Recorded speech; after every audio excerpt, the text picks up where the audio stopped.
Welkom. Het is toch wel een bijzondere avond, zeker in de aanwezigheid van dokter Sam. Echt een autoriteit op het gebied van de piramide en andere krachtplekken hier op aarde. Dus het is ook voor mij een eer om naast hem hier op dit podium te staan. De bedoeling van deze korte voorlezing is eigenlijk om de mensen zo'n beetje attent te maken dat behalve de fysieke piramide er ook zoiets bestaat als onze eigen innerlijke piramide. En als we die ontdekken en die gebruiken en die krachtig inzetten, dan is er een enorm hoger potentieel dat zich ontwaakt in jou. En uiteraard, als je dan in interactie komt tussen jouw eigen innerlijke piramide en de uiterlijke piramide, dan ontstaan er gigantische krachten. En uitgerekend in deze tijd is dat juist enorm belangrijk. Zeker als we zien de matrix die toch het collectieve bewustzijn sterk beïnvloedt, zijn die piramidale krachten enorm belangrijk. En daar wil ik het even over hebben. Ik ga even kort een paar dingen lezen om me binnen de structuur te houden van de tijd, want het is niet zo gemakkelijk om toch zo'n complex onderwerp op 20 minuten even mee te geven. Dus het gaat over onze innerlijke piramidecomplex. Het maakt niet uit of dat je er al of niet bewust van bent, het werkt gewoon. Net zoals dat je bloed automatisch door je aderen stroomt. Doch, door het te weten en door er meer bewust mee om te gaan, verhoog je je menselijk potentieel vermogen en je creatievermogen. Het is eigenlijk geheime kennis van vroeger, maar ik denk wel dat nu echt een tijd is om deze kennis terug meer openbaar te maken. Geheim in die zin, mensen die er niet klaar voor zijn, die werden bij wijze van spreken een beetje gek, zot, of die misbruik maken van deze kennis. Dus de innerlijke piramide, waarmee ik werk, en dat ziet je ook een beetje in mijn symbool, dat is een ruit, het is eigenlijk een afdruk op een 2D van een dubbele piramide, ook wel octaeder genoemd. En zonder die geometrie van die dubbele piramide zou het leven op aarde gewoon niet mogelijk geweest zijn. Het is door de geometrie, door die heilige geometrie, dat de fysieke vorm heeft gekregen. Dus dat het bewustzijn als het ware in de materie is neergedaald, via de geometrie.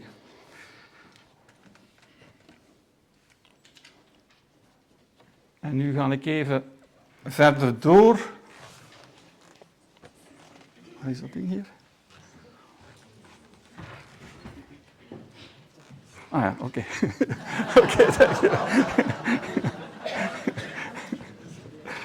Oké.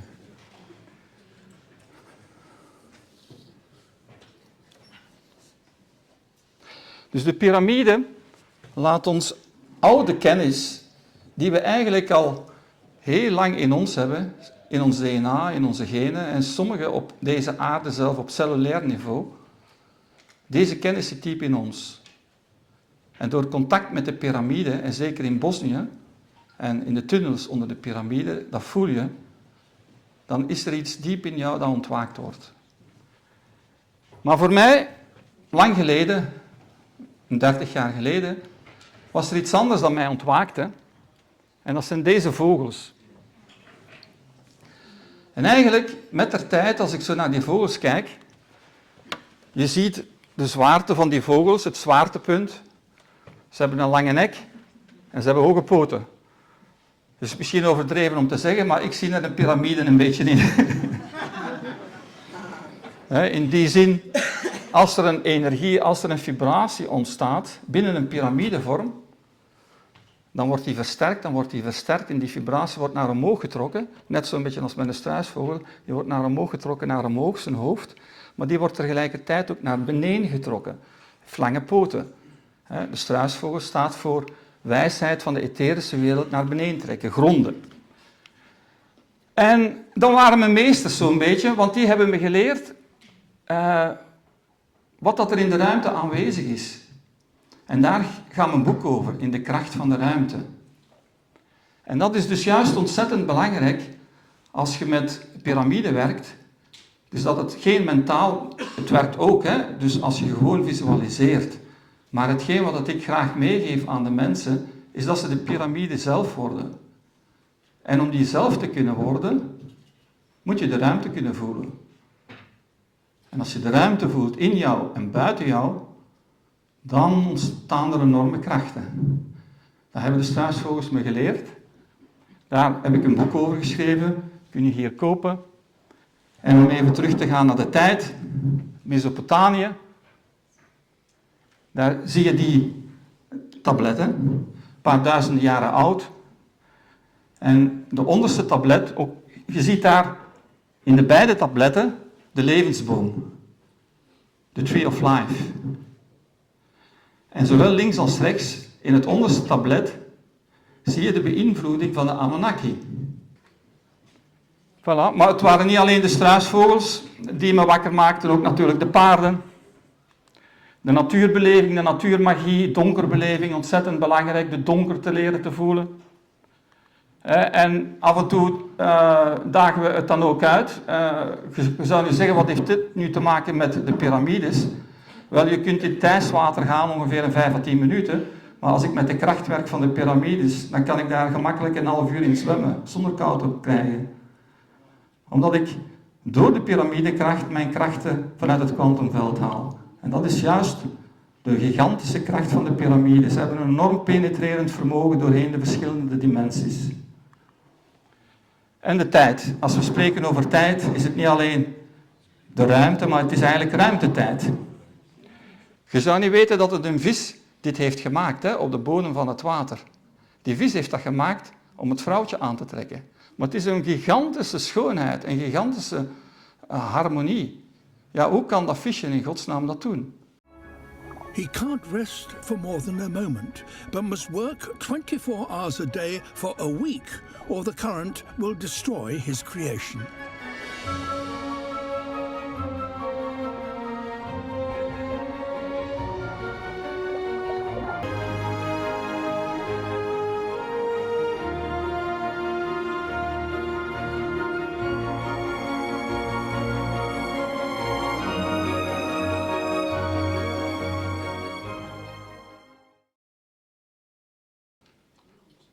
Dat komt gewoon omdat het visje toelaat dat het leven door zich heen stroomt. Dat is natuurlijk zijn instinct. Maar waarom zouden wij dat niet kunnen? Dus je kunt eigenlijk groeien in bewustzijn door te groeien in kwaliteiten, maar eigenlijk hetgeen waar je naartoe wenst te gaan, dat ben je al. Je bent al dat bewustzijn. Dus dan kun je je afvragen, als wij dat bewustzijn al zijn, hoe komt het dan dat wij daar niet toe komen? Dan zeg je.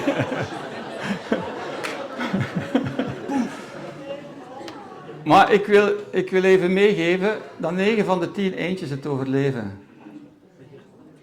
Wat dat je hier ziet, is overgave. En om dat te kunnen doen, moet je in gronding gaan. Dus eigenlijk het enige wat je nodig hebt, is een goede structuur. En via die structuur surfen naar de diepte van jezelf, om dan in overgave en een sterke gronding te gaan. En dat is exact hetgeen wat dat de dubbele piramide je kan bieden. Het geeft een soort van matrix, waarin dat je jezelf kunt gronden. Het is een surfen naar je diepere, bestendige ik.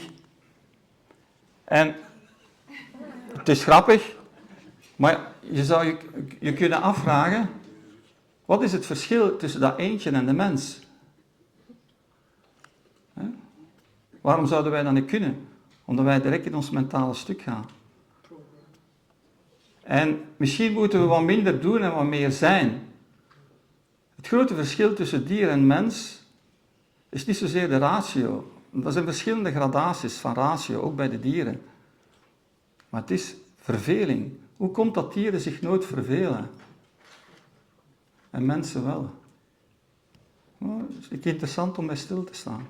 En onze kern, wie dat we natuurlijk zijn in bewustzijn, is ons meerdimensionaal kosmisch bewustzijn. Dus we zijn al compleet. Het is alleen maar die gronding en die overgave. En dan komen we naar het vlak van de geometrieën. De missing link De brug tussen het bewustzijn en de materie is eigenlijk de heilige geometrie. En dat is eigenlijk het hart van de Lifefulness Matrix, dus dat is die dubbele piramide waarin dat je zit.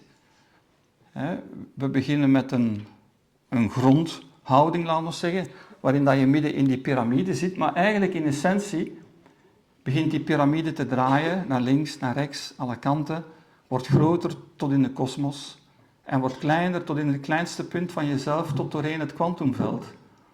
En wat dat je dan doet eigenlijk, is terwijl dat je volledig alert bent in je lichaamsbewustzijn, dat je reist doorheen de kosmos en het kwantumveld. Kijk eens, als je jezelf in een bepaalde vibratie zet, wat een kracht dat je ontketent. Of als je het even moeilijk hebt en je roept, je kunt even goed zeggen, die dubbele piramide is eigenlijk een holografisch lichaam waaraan dat je werkt. Het wordt je meester, je eigen meester. Hier ga ik even allemaal vlug door, maar al die zaken dat ik nu vertel, die zijn in de tijd ook gekomen via de encountering met een grote lichtbol, enkele meters groot, 7, 8 meter diameter. En dat was een moment waarop dat ik begon te twijfelen, dat ik aan het universum vroeg, zit ik wel goed met die dubbele piramide? En daarmee wil ik jullie ook even motiveren dat dit het antwoord was. En dat was exact zoals ik het altijd teken. Want ziet je die rechterhoek, is ietsje boven die linkerhoek. Zo tekende ik ook altijd. Op een of andere manier zat dat in mijn hand. Maar wat dat ook aangaf, de tekening, is een piramide in een piramide. Dus dat gaf mij het inzicht dat die piramides natuurlijk groter en groter worden. Het is geen statisch geheel, het is een heel dynamisch geheel. Dat zich uitweidt en inkrimpt als het ware. En dan waren er nog zo foto's, dat was dan de lichtpiramide, exact binnen die piramide. Met andere woorden, als je in de diepte gaat van jezelf, het licht komt dan automatisch naar jou toe vanuit het kwantumveld. Het diepe licht, de diepe liefde zit eigenlijk meerdimensionaal. Het albewustzijn. Dus vandaar is dat concept ontstaan van 2 piramides waarmee dat we starten. De lichtpiramide en de grondpiramide. Maar in essentie draaien die natuurlijk. En wat is ook het punt, het effect van een piramide is, je moet maar voorstellen, als er een bepaalde vibratie ontstaat, natuurlijk door de vorm van die dubbele piramide ontstaat er een vortex. En die gaat zo naar omhoog en die gaat zo naar beneden. En op een of andere manier, wat doet die piramide dus? Die zorgt ervoor dat de vibratie zich uitspreidt, maar toch ergens weer binnen bepaalde beperkingen blijft en dat die terug weer naar binnen gaat. En daardoor is dat juist de ideale vorm voor het ontstaan van materie, maar ook voor het reizen tussen verschillende dimensies. En dan moet je je voorstellen, jij zit in die piramide als wezen, maar tegelijkertijd elk puntje, we zitten vol met zwarte microgaten, meerdimensionale poorten. Elk van die puntjes zijn dubbele piramides. Je creëert een enorm gigantisch energieveld. En als we dus samen zijn, of je mediteert en je komt in een zeker liefdesveld, dan straal jij gewoon dat veld uit. Maar als je met deze kracht werkt, dan ben jij zelf de aarde, dan ben jij zelf de kosmos. Langs waar, via, laten we zeggen, die zwarte microgaten, het meerdimensionale, jouw energie gewoon op alle punten er doorstraalt. Dus dat zijn enorme gigantische krachten. En als je even ervaring hebt, maar het is voornamelijk ervaren, want ik leg het nu gewoon mentaal uit. Maar het is gewoon ervaren. En als je dat ervaart, eigenlijk de ruimte, het begint met de ruimte rondom jou te voelen. Je kunt zeggen eigenlijk, hier ben ik op het vlak van de matroeskas, om de vergelijk te maken tussen de dubbele piramides en de matroeskas. Je kan je voorstellen dat je fysiek lichaam het kleinste poppetje is. Maar dat kleinste poppetje zit dan weer in het grootste poppetje. En dat poppetje zit weer in een ander poppetje. En het grootste poppetje, laten we zeggen je ziel, gaat tot in de kosmos. Maar ook omgekeerd, verkleinen tot aan het kleinste puntje en gaat het meerdimensioneel en komt in een ander universum. Dus al die matroeskas zijn als het ware, eerst leert je dat met de ruimte te ervaren, dan leert je je fijnstoffelijk lichaam te voelen en dan, dan wordt dat verplaatst richting dubbele piramide. En in woorden klinkt dat allemaal een beetje ingewikkeld, maar in het voelen en het ervaren is het toch veel gemakkelijker. En dat doen we natuurlijk in de natuur, maar om dat te ervaren is de ontwikkeling van je derde oog van belang. En hetgeen met deze dia wat ik wou laten zien is de ruimte. Als je gewoon naar deze ruimte kijkt, dan ontstaat er innerlijk direct al veel ruimte. Als je naar hier kijkt, dat is trouwens in Bosnië, als je naar het water kijkt, dan staat er een ander gevoel, ook wel een ruimtegevoel, maar je wordt direct meegenomen door het water. En het is daarmee dat ik werk. Dus ik tracht die ruimte aan de mensen aan te leren door de energieën van de verschillende natuurelementen te herkennen en te ervaren. En dat doen we in de natuur. Dat doen we ook in Bosnië, op onze reizen, omdat het heel gemakkelijk is eigenlijk, want daar zijn de energieën zodanig sterk dat je ze veel sterker kunt ervaren. Waarom vind je het leuk, als jongen of als meisje, om jou ergens te verbergen onder de hout, onder zo'n hut? Hoe voelt dat aan? Veilig, exact. Dus wat gebeurt er, denk je? Als jij, je fysiek lichaam, zit in een groter lichaam, maar dat grotere lichaam is ook de ruimte rondom jou. Als jij je toespitst op de ruimte, en in die ruimte, dat hout zit eigenlijk in je fijnstoffelijk lichaam, is er een soort van verdichting. En als je dat leert aan te voelen, dan je voelt het zo al aan, hè, dat het een verdichting is, het voelt veilig. Maar als je dat leert te herkennen, dan kun je dat op veel andere vlakken beginnen toe te passen. Stel je bijvoorbeeld voor dat je ergens binnenkomt waar het heel onveilig is. Maar dat je een open veld bent, een open ruimte bent. Onbeschermd. Energetische aanvallen kunnen gebeuren. Als jij op dat moment jouw ruimte verdicht, ben jij beter beschermd. Als jij die piramides rondom jou laat draaien, ben je beter beschermd. Met deze foto of met deze komende foto's wil ik even gewoon laten zien dat we niet alleen workshops geven in België, maar dat we dus ook workshops geven in het buitenland en uiteraard behoren daar ook de reizen toe. Dat is hier in Bosnië, met de stenen bollen, de piramide. Dat zijn de tunnels, daar zal dokter Sam nog meer over vertellen. Die foto, daar ga ik nu niet direct op in, maar je ziet eigenlijk wat dat er in de wolken zit. Een hoofd, ik weet niet of het van hieruit duidelijk is, de oortjes en de piramide, de mond. Dat was een foto die getrokken is door mijn zoon en dat was op het moment dat ik aan het mediteren, want mijn huis, mijn chalet, zit in het bos, juist daarboven. Dat was dus het moment dat ik aan het mediteren was over Hasselt Mountains in Roemenië. Want die avond zou ik dus naar Ginder vertrekken. En dat heeft me heel veel informatie meegegeven wat betreft de positie van de portalen Ginder. Hasselt Mountains, dus ongelooflijk mooi ook in Roemenië. Beschaving, hele oude beschavingen, zelfs naar mijn voelen, zelfs nog voor Lemurië en Mu. Er zitten ook reuzen. Antarctica, dat is ook allemaal bekend. Alleszins, het werk wat ik doe, hetgeen wat ik wil meegeven in de workshops, is aan de mensen ten eerste wat meer bewustwording, voornamelijk van zichzelf en zeker wat die ruimte betreft. Die ruimte niet alleen in jou, maar die ruimte ook rondom jou. En als je dat begint te voelen, te ervaren, kun je gigantische sprongen maken. En als we dat dan combineren, zeker met de piramides, de fysieke piramides in Bosnië, maar ook in andere landen in de wereld. En daar gaan we dus naartoe met verschillende groepen.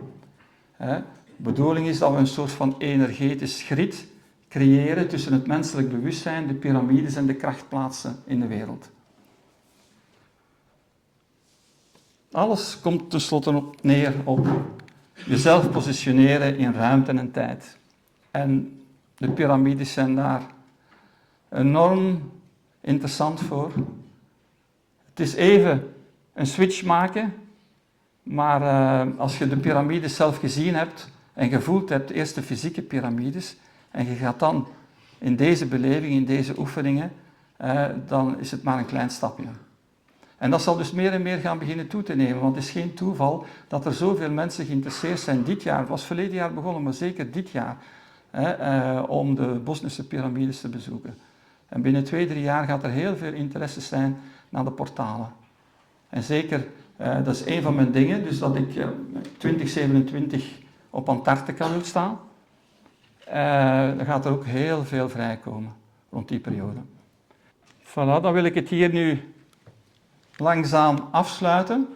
Laten we nu samen de mysteries ontdekken van deze majestueuze piramide. Graag een warm welkom voor Dr. Sam Osmanagich.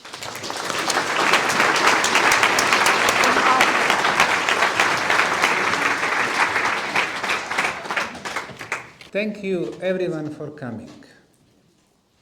Thank you, Guy, for organizing this. I really appreciate you and your volunteers. I have been researching pyramids and megalithic sites for the last 40 years. And I have concluded that almost everything they teach us about the ancient history is wrong.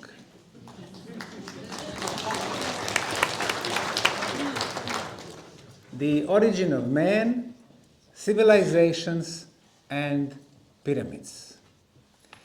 For pyramids, they teach us in schools that they were built in Egypt and Mexico. And that's wrong. They were built on all 6 continents.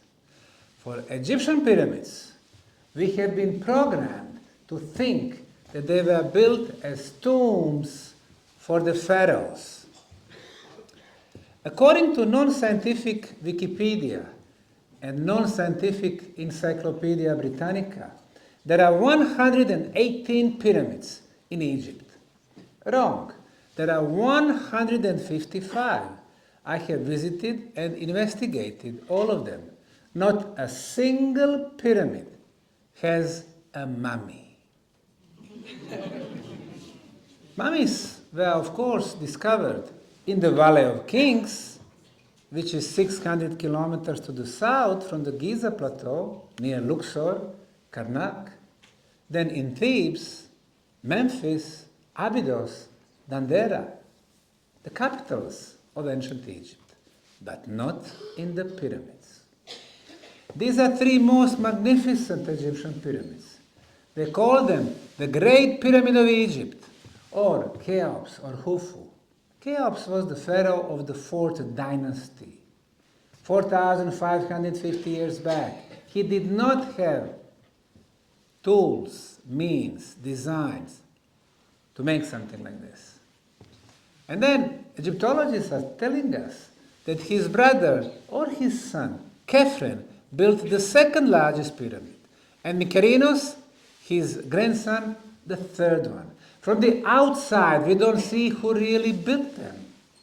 Inside, beautiful passageways. This is why they're called Grand Gallery. We can see granite blocks. Granite brought from the Aswan, 869 kilometers to the south.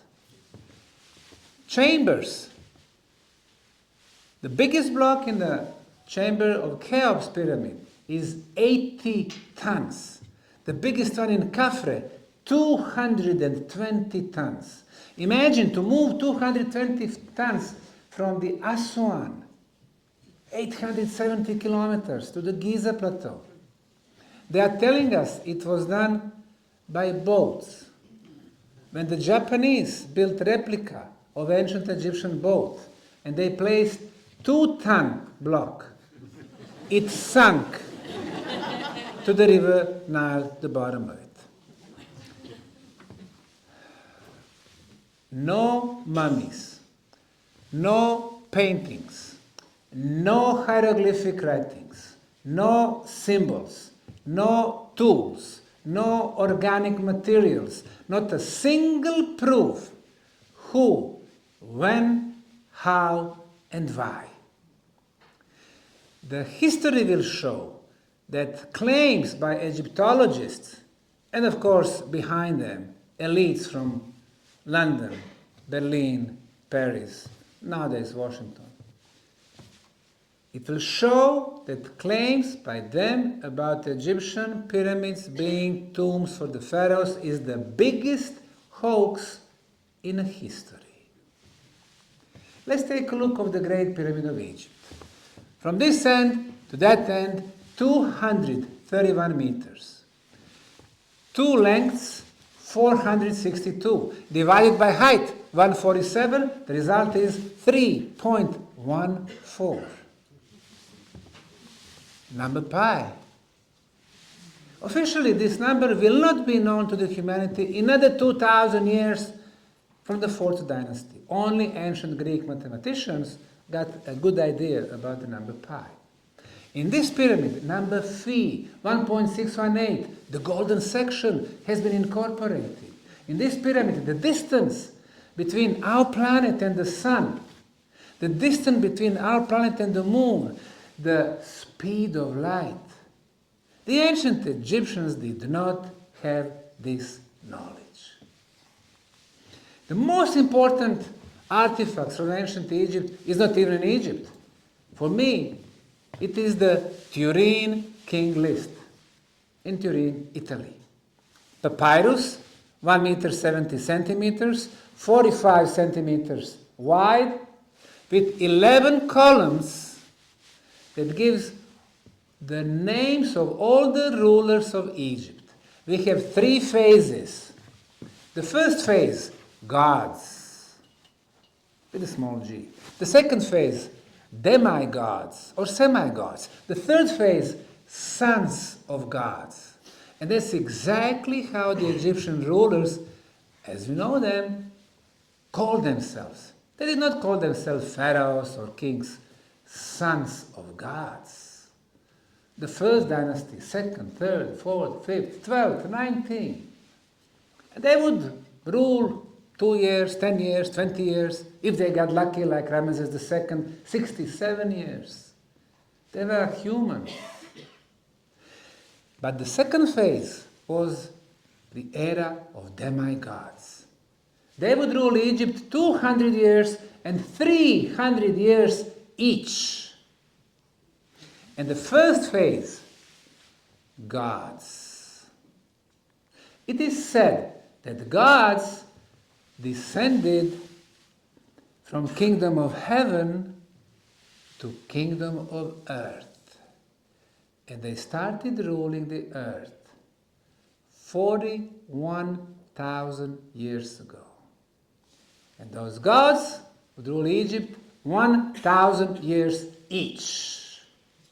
Of course, if you were a normal human living 30 years or 40 years or even 50 years, you are looking at the same ruler all your life. And your son, same ruler. And your grandson, same ruler. And grandson of your grandson, always same ruler. Of course, for them, they were gods, immortal.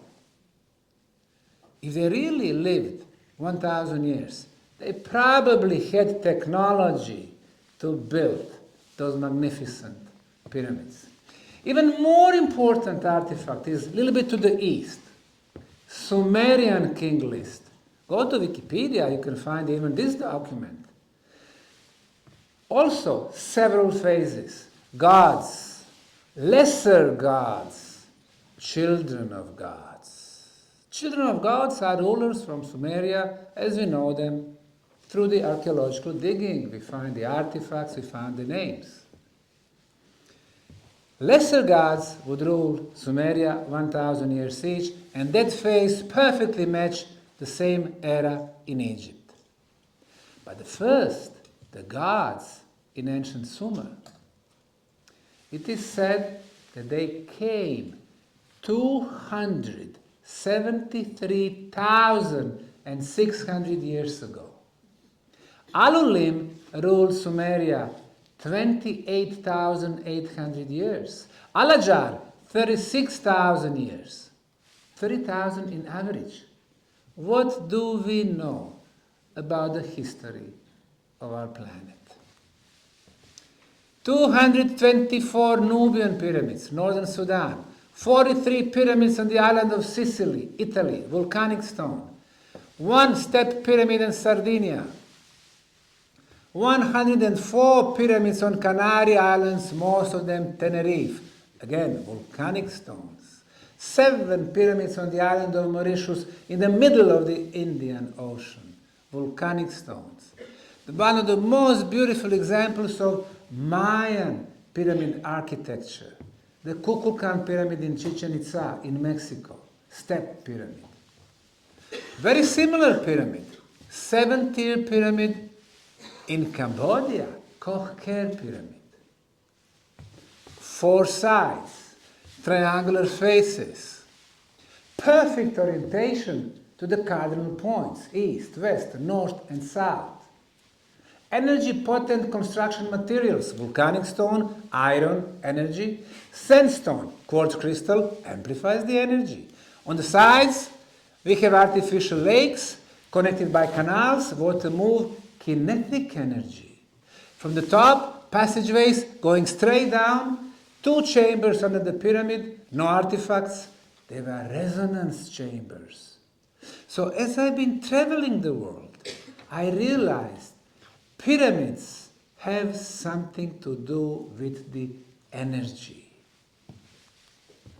The Mayan civilization that lived in what we today call the countries of Mexico, Guatemala, Honduras, El Salvador, and Belize, built more than 100,000 pyramids. This one has been considered the biggest one for the longest time. It's called Structure number 5 in Tikal, Guatemala. However, much bigger was pyramid. Much bigger pyramid was discovered in El Mirador. That's a new city in Guatemala. And here is the biggest pyramid, completely covered by forest.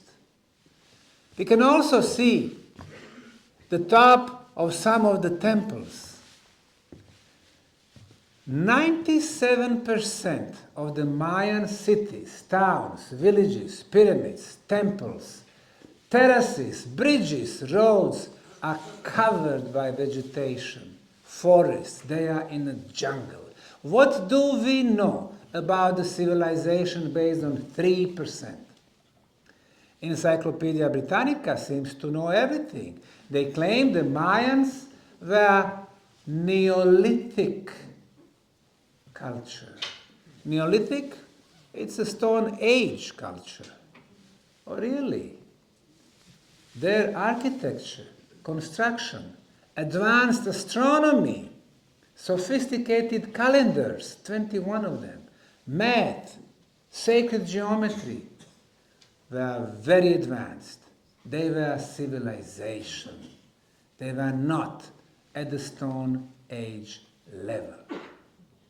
Encyclopedia Britannica, by the way, 50 years ago claimed that the humanity and advanced civilizations are 3,500 years old, Sumerians. 30 years ago they changed it to 5,000. 10 years ago they changed it to 6,500. Eventually, they will come to real truth. Hundreds of thousands of years, presence of different advanced civilizations. If this pyramid is cleared, it should look like this. La Venta, Mexico. Jungle was cleared and the pyramid was discovered, still covered by soil and the grass. 4-sided pyramid. And nobody questioned it if it is a pyramid or not. It's normal, it is a pyramid, a structure. The most artistic man city, Palenque, in the Mexican state of Chiapas. 25 pyramids have been uncovered, like this one here, Temple of Inscriptions. But originally they had 1,229 pyramids. And the biggest one is this one right here. The Mexican authorities, through their famous Institute for Anthropology and History, does not have intention to clear this one. Why? Maybe because it is the oldest one. Now, that would change our perception of history. They are teaching us before we were primitive, and with the time we are where we are here today. The most advanced, the most intelligent, the most beautiful. Are we? The biggest one. The one next to it, partially uncovered. 1967, the Chinese archaeologist went to Japan and he announced that 250 pyramids are located in the central province of Shanxi. He said that clay tablets were discovered, he partially deciphered them. 20 biggest pyramids were built 12,500 years ago. He came back to China, they put him into the mental hospital, and nobody heard about him no more. Why? Officially, the Chinese state is 2,300 years old. Everything started with the Emperor Qin, who united 7 Chinese provinces in one country. He built a great Chinese wall. He started a new currency. And now, because of pyramids, you need to go back for 10,000 years. The Chinese Communist government does not want that. And the poor guy, back in 1967, the first year of the famous Chinese Cultural Revolution, if you had opinion different than the mainstream, you wouldn't have a good time. That was 60 years ago. Has much changed today? What the Chinese government did, they planted the trees on top of the pyramids, wanted to hide them from the world. So they are still covered by soil and vegetation. And when I spoke to the Chinese colleagues, they told me they will not be getting permissions in another generation. 30 years.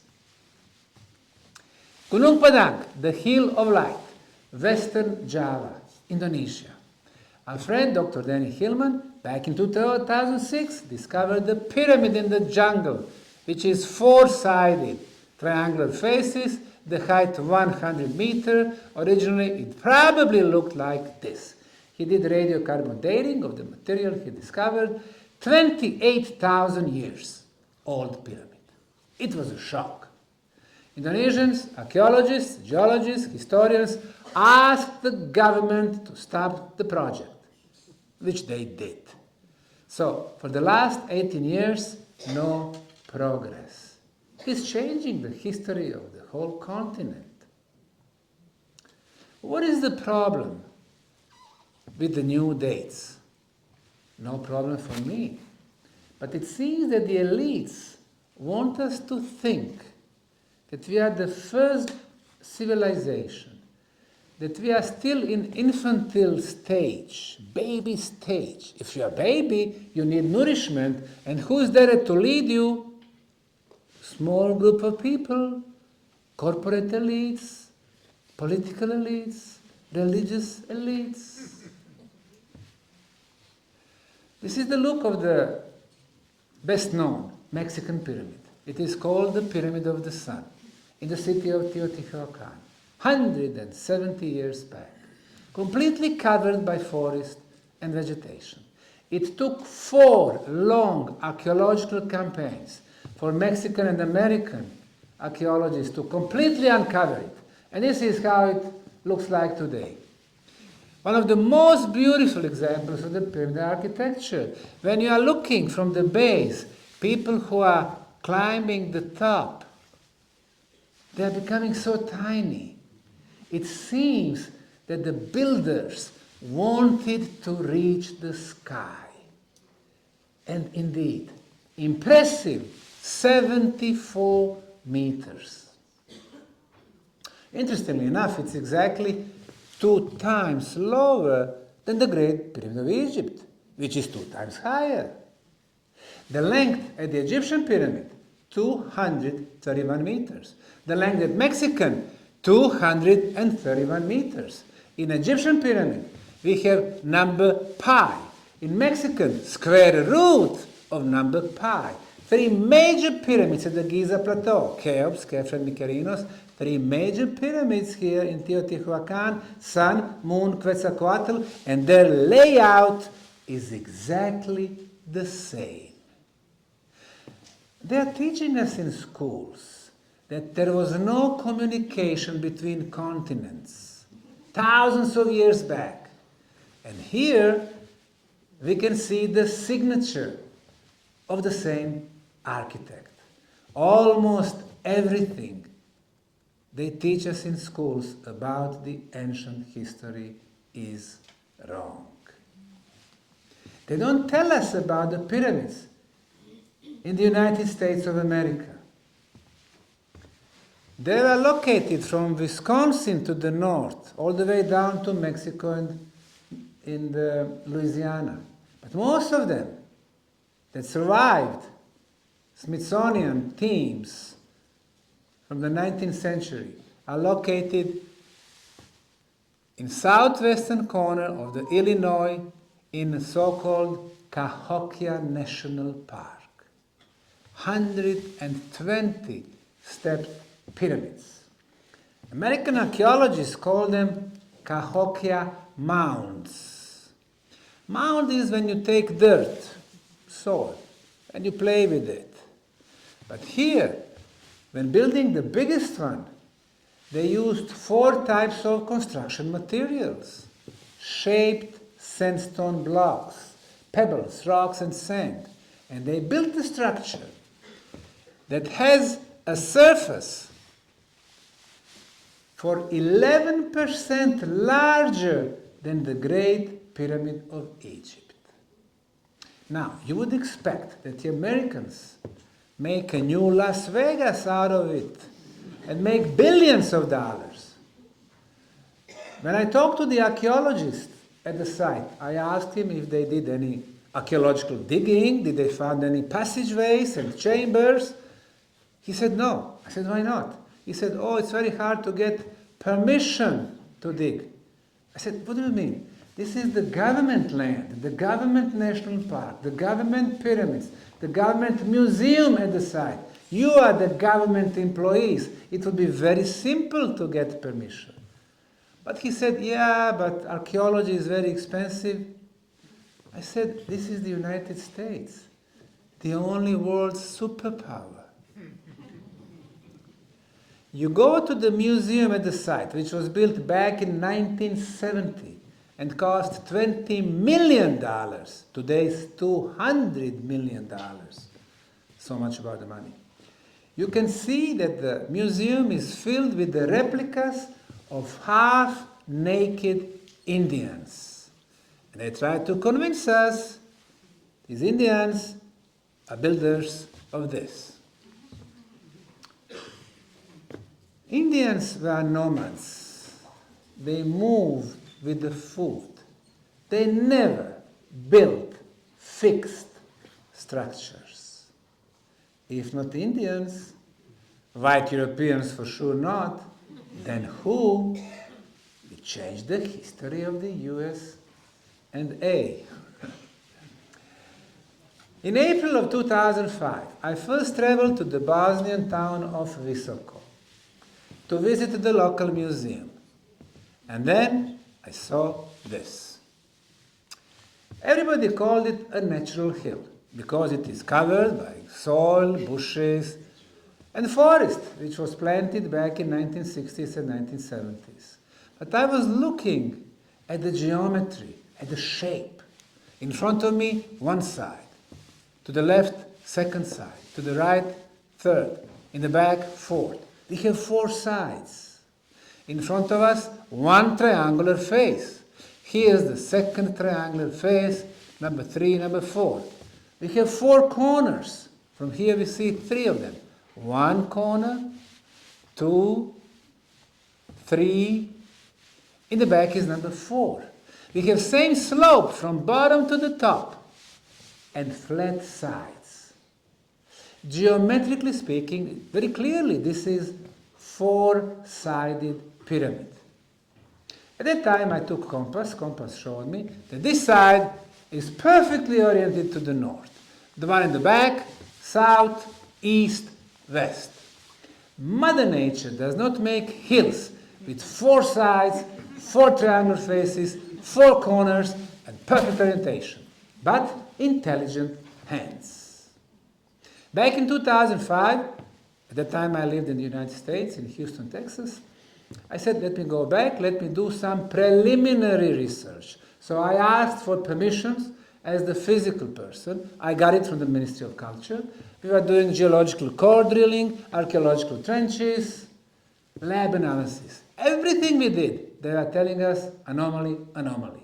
Meaning, it is not made by nature through geological processes.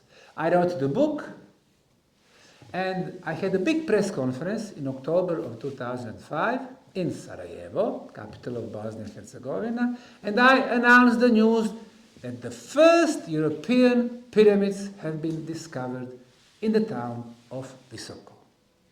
And then I went to the Department of Archaeology at the University of Sarajevo. I said, hey, we have a pyramids, let's go together and let's collaborate, let's search, let's dig, very enthusiastically. They said, no, we have no pyramids. We know every square meter of Bosnia and no pyramids. We don't know 90% what is below the ground, which cultures live there. I said, fine. I went to the National Museum. I offered them collaboration. They said, no. We never had pharaohs in Bosnia. Therefore, we cannot have pyramids. So I realized I'm talking to people who lived in the 19th century. I established non-profit, non-government foundation under the name Archaeological Park Bosnian Pyramid of the Sun Foundation and registered it for the archaeology, science, and the archaeological tourism. And we started working. Wherever we were digging, for example, this place here was important. Place where two sides meet, north and east.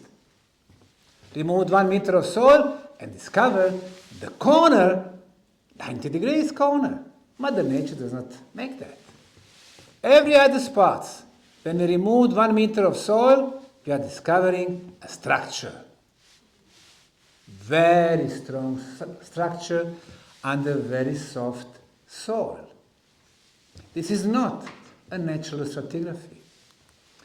This is our trench number 4C. So, 1 meter of soil, and then we got blocks. This one here is rectangular in geometry, very regular geometry. It has flat top, it has break at 90 degrees, flat side, break at 90 degrees, flat bottom. It has 6 flat sides, 6 breaks at 90 degrees. Mother Nature does not make blocks like this one here. However, geologists are saying, oh, it's a classical example of natural geological block. I said, how is it classical? Well, they said, before we had glaciers and they were moving from the top. I said, yes, they can make one flat sides. But how about the other one and the third one and one more? This is not what the glaciers do. 4.5 meters, 1.5, 45 centimeters, 8 tons. Next to this one is next one and next. And below is the second row of blocks. Below the third row of blocks and the fourth row of blocks. This is a structure.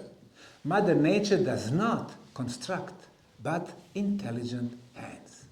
So, we took samples and sent them to 7 institutes for materials. Politecnico di Torino, Turin, Italy, Geopolymer Institute in France, Professor Davidovic, Czech Republic, Slovakia, Bosnia. They all told us that this was an artificially made concrete. Some people call it geopolymer concrete, some people call it synthetic concrete. But it's artificially made, as we could see. If it is concrete, you can determine the quality of concrete.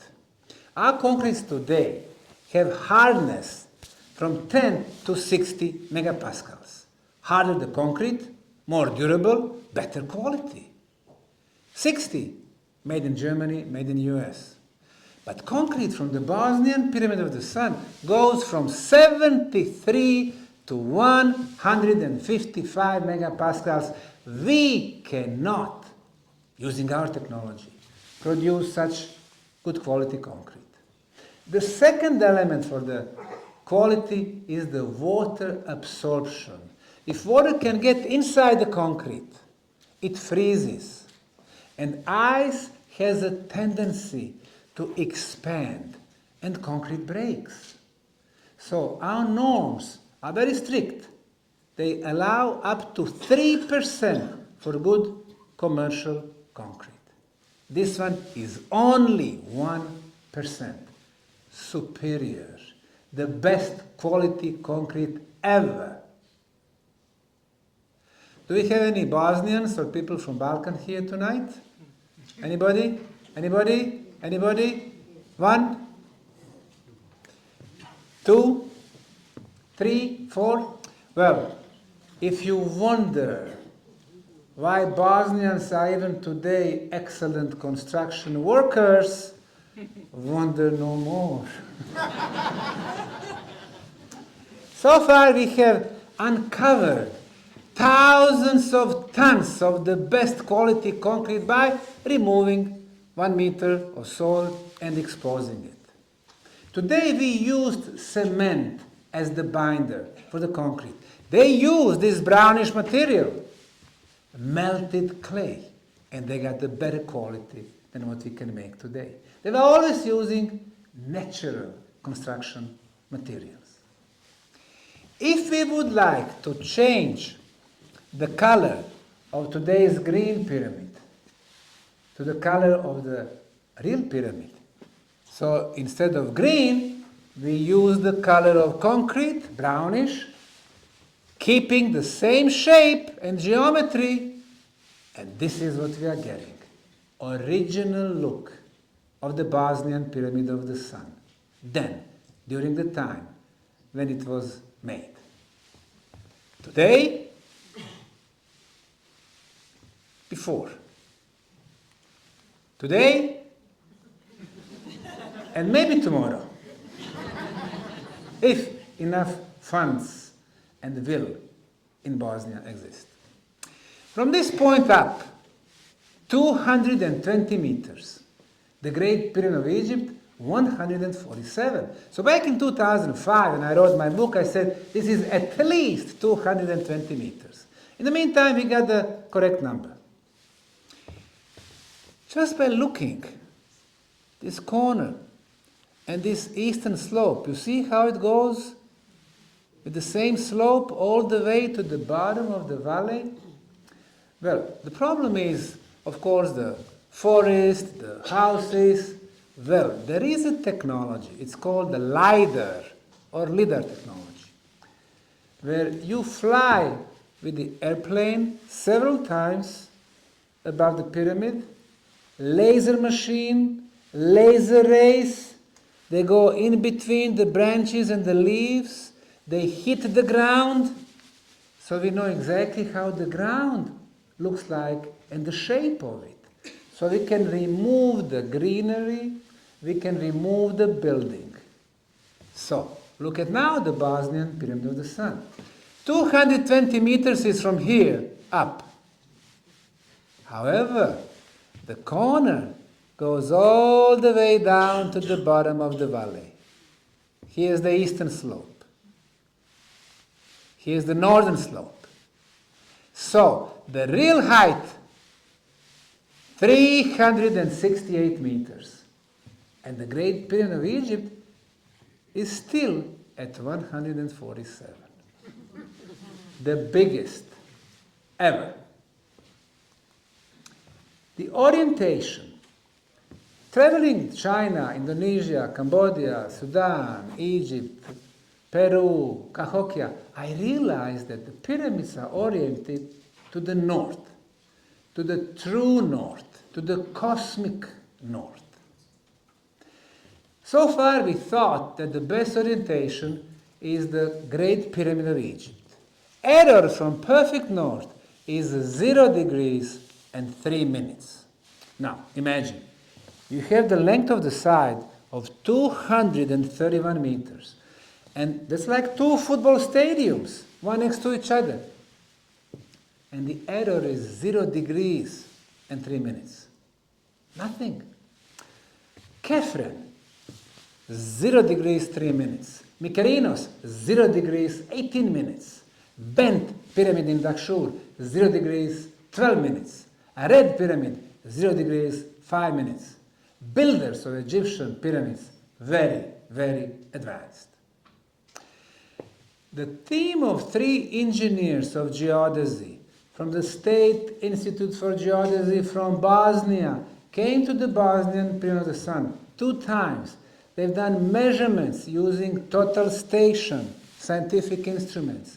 The error of the northern side from the perfect north is 0 degrees, 0 minutes, and 12 seconds. The most precise ever. We have 660 meters length at the base. It's like 5 football stadiums next to each other. And 0, 0, 12. The most precise ever.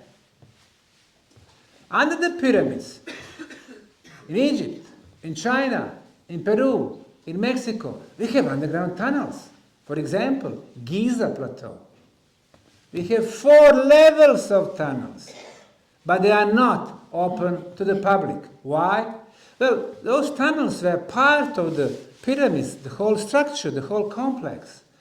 And those tunnels were flooded 12,000 years ago, meaning the pyramid complex is much older than 4,500 years, more than 12,000. And with the time we're going to get to the period between 30 and 40,000, the period of gods. But in Bosnia, we have, as you would expect, the most extensive, the largest underground tunnel network. So far, we have discovered 7 entrances to the tunnels. Cleared more than 3.5 kilometers of prehistorical tunnels. And this is maybe only 3% of their real length.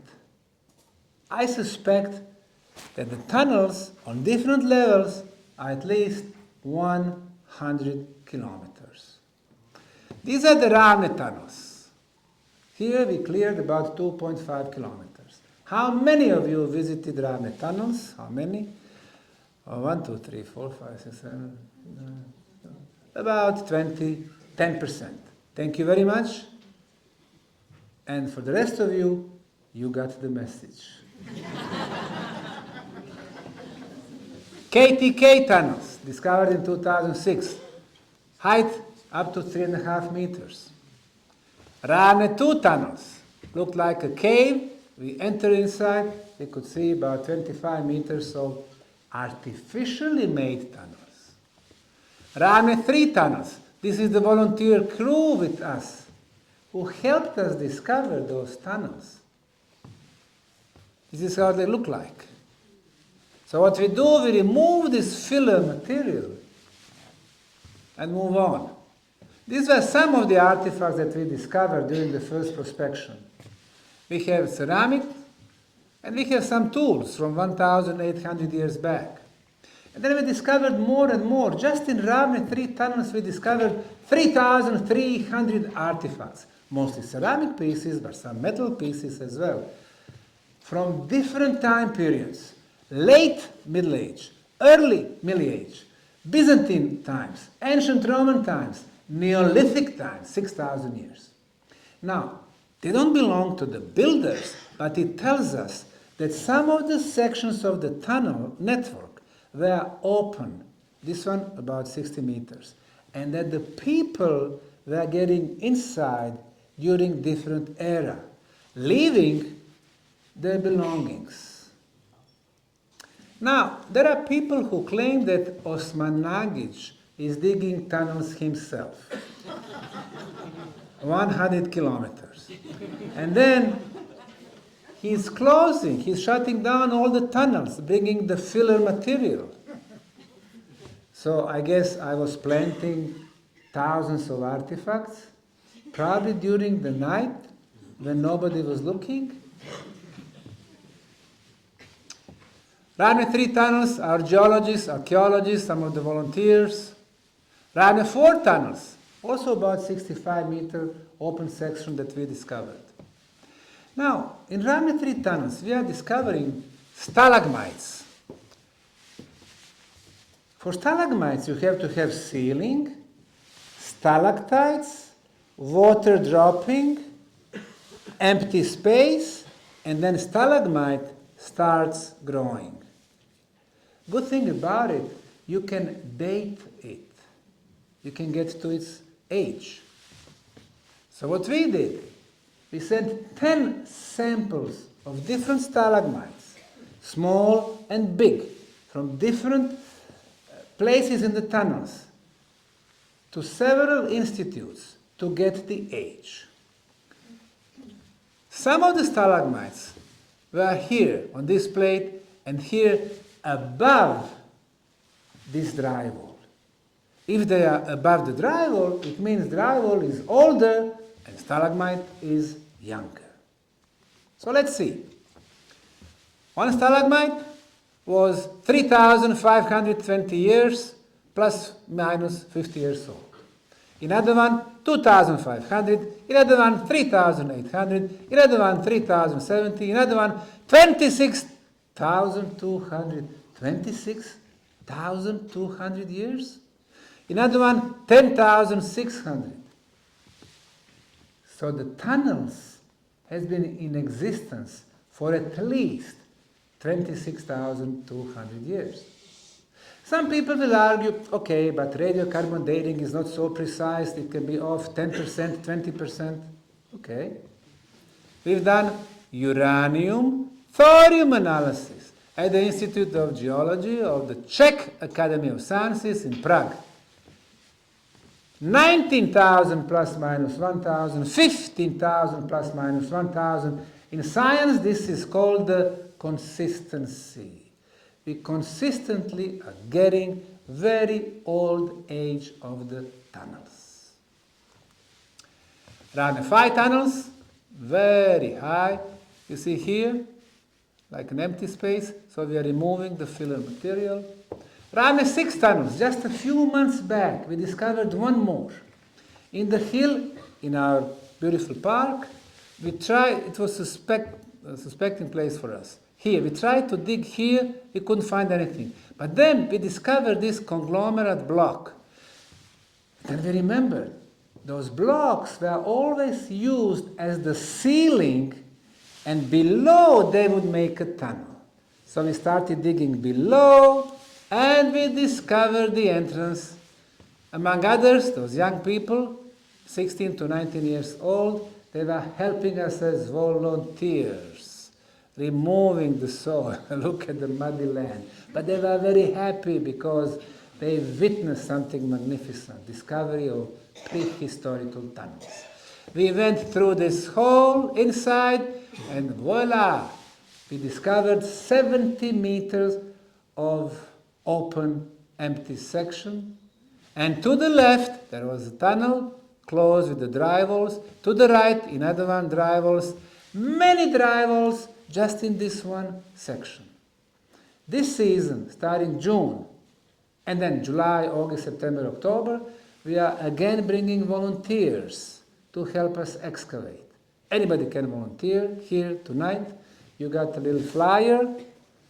On the bottom of the flyer, it gives you the website, bosnianpyramids.ba, Bosnia. And you can come, apply, you can work with us 3 days, 6 days, 2 weeks, 2 months. You will love it. The next element for the pyramids, sacred geometry. What are the elements of sacred geometry? Number one, equilateral triangle. There's a triangle with the same size, same length of the sides, inner angles, 60 degrees. The next one, hexagon, 6 sides. The next one, number pi, 3.14. The next one, number phi, golden section, 1.618. The next one, Fibonacci spiral. These are elements of sacred geometry, and the ancients were incorporating them in the megalithic and pyramid structures around the world. They knew secrets that we don't. You have sacred geometry, you have movement of the energy. This is the top of the Bosnian Pyramid of the Sun, this one here. When we connect it to the top of the Bosnian Pyramid of the Moon, it's 2.2 kilometers. From the Moon to Pyramid of Dragon, 2.2. From Dragon back to the Sun, 2.2 kilometers. This is an equilateral triangle. The green, Sun, Moon, Dragon, which I just mentioned. The red, top of the Pyramid of Love, top of the Temple of Mother Earth, entrance to the tunnels, River Fonica, triangle within a triangle, sacred geometry. The next element, ley lines. The ancients were very smart. They knew our planet somehow better than we do. They knew for all kind of energy lines under the ground. They knew about Hartmann grids. Hartmann lines, 30-40 centimeters, they run east-west, north-south, where they intersect. Very bad place for us. If we have bed above Hartmann intersection, we cannot sleep well, we are awake most of the night, next morning very tired. Hartmann intersection. Curry grid, Schneider's grid, ley lines. Well, ley lines are beneficial to us. Good source of the energy. In the UK, in southern England, they've been investigating ley lines, and what they concluded was that on the straight lines, above those energy potent lines, we have majority of today's churches and cathedrals. As we know, in the late and in the early Middle Age, the church builders were destroying previous temples using the material. And the temple builders were destroying previous paganic structures. And pagans were destroying previous megalithic structures who were there first. Megalithic circles, megalithic spirals, always energy potent material. It can be granite, it can be volcanic stone, but always energy potent, and very often with the high content of the quartz crystal. Ley lines. This is the map of the ley lines in the Central Balkan region. Eastern Croatia, Western Serbia, part of Montenegro, and the heart-shaped Bosnia. Red lines, north-south, ley lines, east-west, diagonal, diagonal. So most of them are intersecting right here. This is the place. So it is not the capital city of Sarajevo, but the town of Visoko, where the pyramids are located. How did they know? Astronomical properties. The ancients were always looking at the sky. Movement of our sun, which they rightfully called Father. He was giving us then and now life, warmth, light, information, life. So, during the summer solstice, during the winter solstice, during the fall equinox, during the spring equinox, 4 lunar phases, certain star constellations as well. On the most important day for the ancient builders, the day when the sun is the strongest, when it is exactly above our head at 90 degrees to the sky, day of summer solstice, June 21st, the day when our mother planet is the healthiest. That day, we climb the top of the Bosnian pyramid of the sun and watching the movement of the shadow of the pyramid. Sun moves on horizon, shadow of the sun pyramid moves in the valley, and just before the sunset, the shadow forms another pyramid, logically triangular, next to the western slope of the Bosnian pyramid of the moon, which is still covered by forest. The height of the shadow exactly the same like the height of the moon pyramid. And the shadow is touching the foundation of the moon pyramid. The message is, this is where we started building it. The hot summer, August, we still follow the shadow of the sun pyramid, going towards the moon pyramid. Afternoon. Evening, the sun is setting just before the sunset. The shadow completely covers the moon pyramid. And the top of the shadow touches the top of the moon pyramid.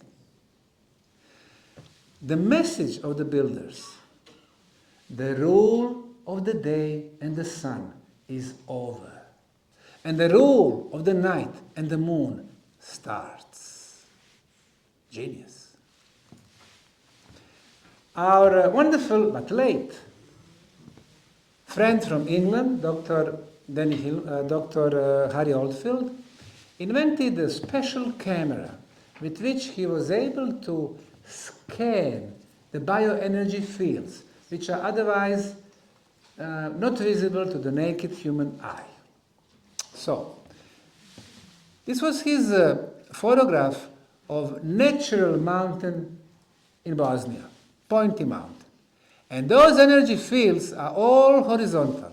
Look at green and blue and green and red and green and the blue and the green and the red. Horizontal. This is the village in Serbia, Mala Krsna. We can see the roofs, the structures, energy fields, horizontal, green, blue, red, green, blue, red. This is my favorite place in the United States, Sedona, Arizona. Famous red rocks. And the most famous Bell Rock. It even looked like a step pyramid. Behind, we can see those bioenergy fields. All horizontal. Blue and green and red. Horizontal. Everywhere on this planet, horizontal energy fields. Cities, villages, seas, rivers, valleys, or almost everywhere. The Bosnian Pyramid of the Sun in Visoko. All the energy fields are vertical. You know, in Bosnia, everything is upside down. We cannot even have those energy fields right. The whole world, horizontal, but we have to be different, vertical. Why they are vertical? Look inside, red color, always associated with the energy. Energy is getting accumulated in the pyramid. And then it goes to the top, hitting those horizontal, they become vertical. 2015, 2007, Dr. Oldfield himself made the photo. Vertical. Once we got the technology, we started playing with it. So this is a panoramic photo. The town of Visoko, Pyramid of the Sun, and the love.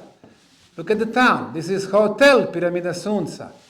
Horizontal fields, like everywhere else. But the moment energy comes to the Bosnian Pyramid of the Sun and the love pyramid, it changes direction. We have vertical energy fields. What does it tell us? It tells us that Bosnian pyramids are energetically active pyramids. Every year I would go to Egypt, doing some lectures at universities. Long time ago, at the University of Cairo, One time I had the most famous Egyptologists, archaeologists, professors, PhD students. What they teach their students is that pyramids were built in Egypt and ziggurats in Mesopotamia. And then I came, and then I started showing pictures of pyramids in Bolivia, in Peru, in Guatemala, Indonesia, Australia, Sudan, Mexico, Honduras, America. They were looking like this.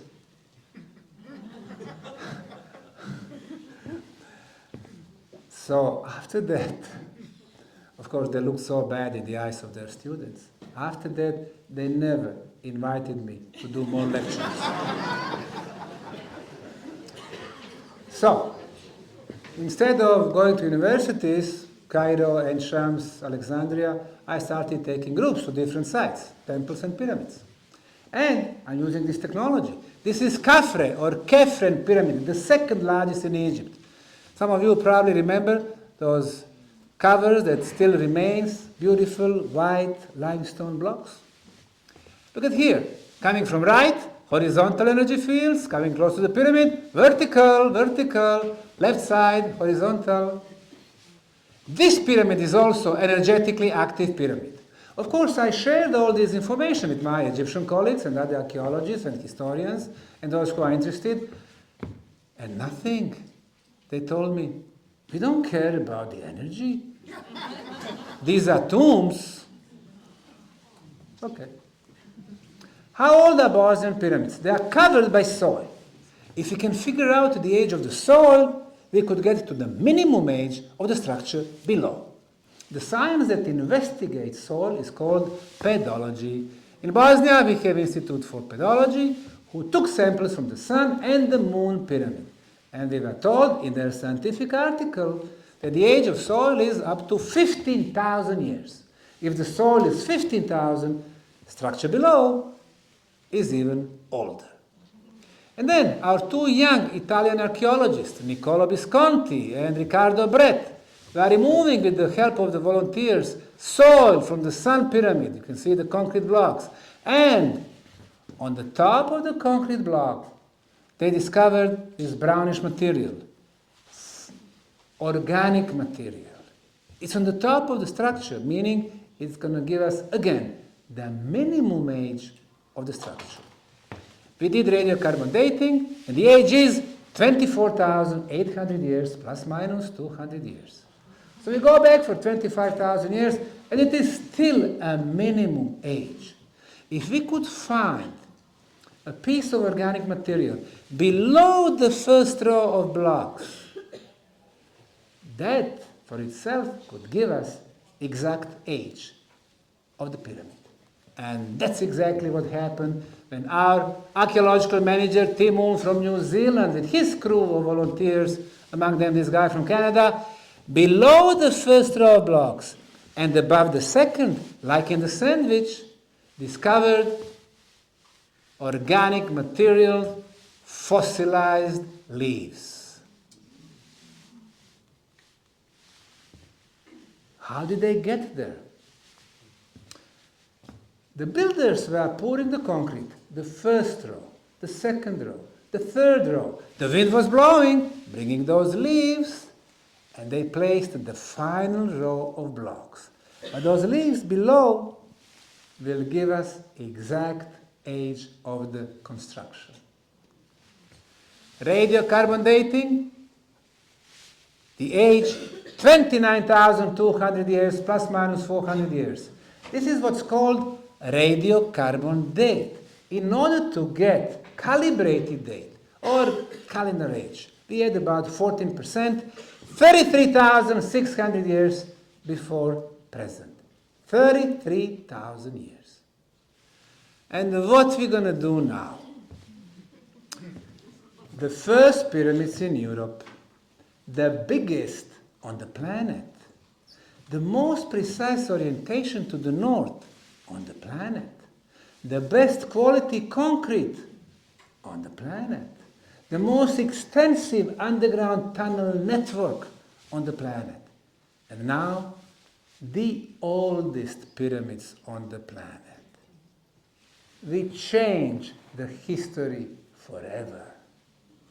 not in a small Bosnia, Croatia, Serbia, Balkan region, everywhere. So what did archaeologists, historians, cultural establishment do? Did they accept it enthusiastically? Do small countries, and especially non-profit, independent foundations, and small people change the history? Those who control the history control the present. These are not small guys or small countries. Elites, they have that right, they think. British, French, German, and of course American. And they own Wikipedia, Encyclopedia Britannica, all the mainstream media. They think they can decide and they can keep the truth hidden from us. When in the 19th century Smithsonian Institute was established, the first task was to form teams who's going to be destroying all those mounds all around America. In Ohio, even today, we have 42,000 mounds. Among them, famous Ohio Serpent Mound. 42,000, originally 200,000. Across America, hundreds and hundreds of thousands. Today, just fraction remained. In an interview for newspapers from Chicago, 1884, the head of one team was saying, yes, we were hired by Smithsonian Institute. Our task is to destroy all these mounds and to move all the artifacts found to Smithsonian. At that time, Washington, today Washington and New York. In the basement, in the huge warehouses. Public never got to see those artifacts. Among them, huge human skeletons, 4 to 5 meters, and so on. And then I realized the major museum institutions are there to hide the knowledge from us. Who are they to keep the cultural heritage from us, people? Cultural heritage belongs to all of us, not to a selected group of people. So what we're going to do now with the Bosnian Pyramid Project, the oldest, the biggest. If you want to change all the history books, you know how much forest we need to cut to change those books? This project is not very ecological, obviously. Maybe that's the reason why they don't want to accept it. The major question for all the structures is their true purpose. In our case, I became aware very early that archaeologists cannot help us. Historians, geologists, they cannot. Nobody teaches them in schools about the true purpose of pyramids. Of course, they tell them stories, bedtime stories. Pharaoh, princess, glory. We need science. We needed real scientists, people with the scientific instruments, people who can measure, physicists, electrical engineers, sound engineers, telecommunication engineers, medical doctors, people who measure. If you can measure, you scientifically prove. You don't guess. Oh, this piece is probably 2,000 or 5,000. So, the team of physicists from Croatia came with their scientific instruments, Gauss meter, EMF, oscilloscope, spectrometer. They were calibrated, sensitive and precise, did measurements in different areas, different aspects, and concluded top of the sun pyramid, top of the moon pyramid, top of the tumulus in Vratnica, we have an energy beam, 4.5 meter radius, 28 kilohertz frequency. 3 months later, a team from Serbia came with their scientific equipment. They did measurements led by engineer Goran Marjanovic, and they confirmed the measurement of 28 kilohertz frequency on top of the pyramids. And then we had teams from Finland, sound engineer Heikki Savolainen, Professor De Bertolis from University of Trieste, Italy, Professor Konstantin Mehl from Germany, and they all got the same results. When in science you have 5 independent teams from 5 different countries who come at 5 different periods, and they bring their own equipment, and they all got the same results. It is called an independent, international, scientific verification of the phenomenon. Which phenomenon? This one right here. Bosnian Pyramid of the Sun, with this energy beam going through the top, which is 28 kilohertz frequency, which is electrical in nature, which starts at 4.5 meter radius, which is continuous because we measure it in the spring and the summer and the fall and the winter, day and night. Mother Nature does not make hills with 4 sides, with 4 triangular faces, with 4 corners, with the best quality artificial concrete, with the perfect precision to the cardinal points, with the inner passageways, with the tunnels below, and with energy beam like this one. We measured other natural hills, no energy beams. What we have here is more than the construction. This is the ancient technology. And then we measured the strength of the signal at the ground, top of the Sun Pyramid, 3 meters higher, another 3 meters higher. Frequency remains the same, 28 kilohertz, but the strength here, 1.9 volt voltage. Here, 3.9, above 8. So it was stronger and stronger.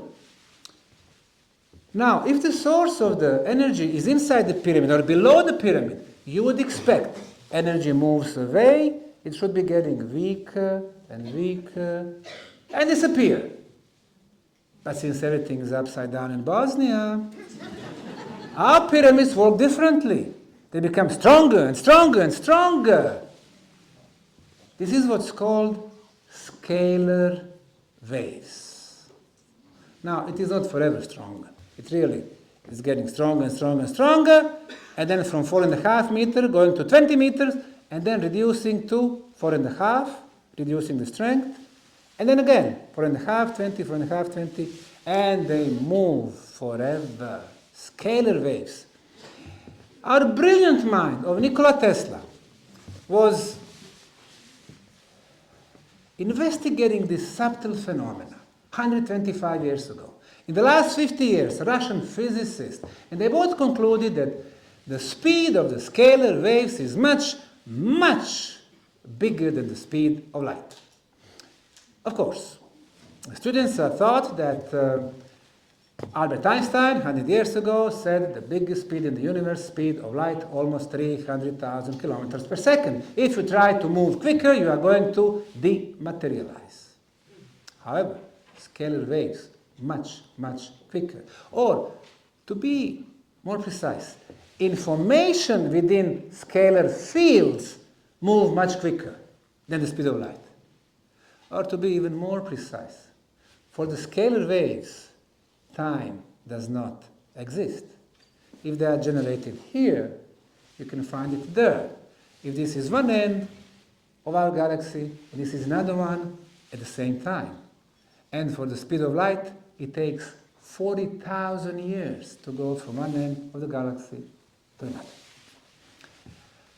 Now, Nikola Tesla did many experiments, especially with the Wardenclyffe Tower in the state of New York. He was financed by the billionaire at the time, J.P. Morgan.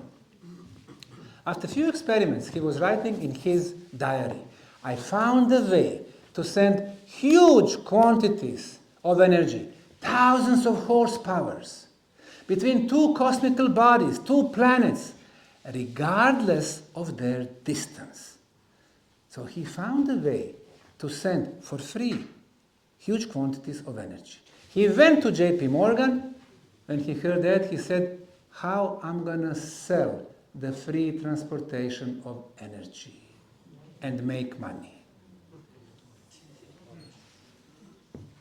Tesla had noble goals to discover clean energy, unlimited sources of energy, and free energy. Instead, billionaires like J.P. Morgan, or Rockefeller, or Rothschilds, what they did, they were using the energy sources that are dirty, that contaminate, that are limited and very expensive. Coal mines, dirty, contaminate, limited, very expensive. Oil and gas, dirty, contaminate. Oil tankers, spills, ecological catastrophes, limited, very expensive. Nuclear energy contaminates from Chernobyl to Fukushima and back, very expensive. And based on those energy sources, they formed this elite who owns today 95% of the resources of the planet. And 90% of humanity, which would include all of us here tonight, struggle to pay our bills from first of the month to the next first of the month. But the time will come when the free energy will become available to all of us. And imagine the change.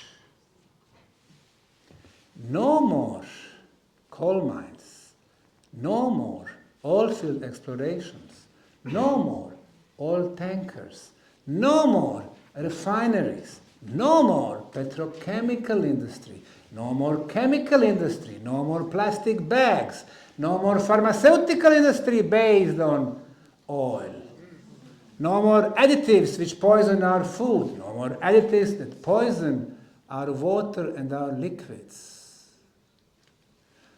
No more elites who made this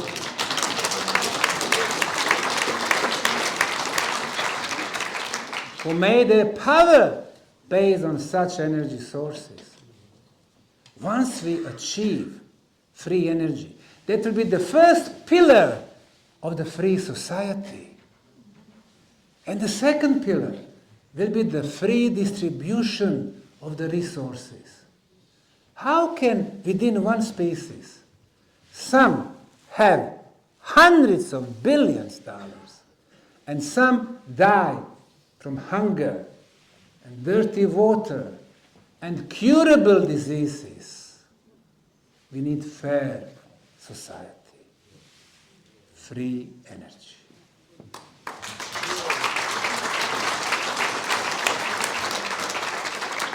It's not only the Bosnian Pyramid of the Sun, which is energetically active. The Kukulkan Pyramid, filmed during the storm. Energy beam was activated. The Pyramid of the Moon, Teotihuacan, energy beam. So, the first potential purpose of the pyramid energy is the communication device. Well, if this energy beam exists, where does it go? 90 degrees to the sky? Not really. We measure in the morning, move to the east. This is where our sun rises. At noontime, south, afternoon, southwest, evening, west.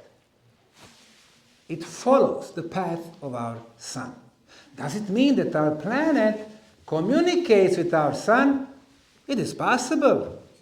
And then using the sun as the cosmic gate to communicate with other solar systems. Technically possible.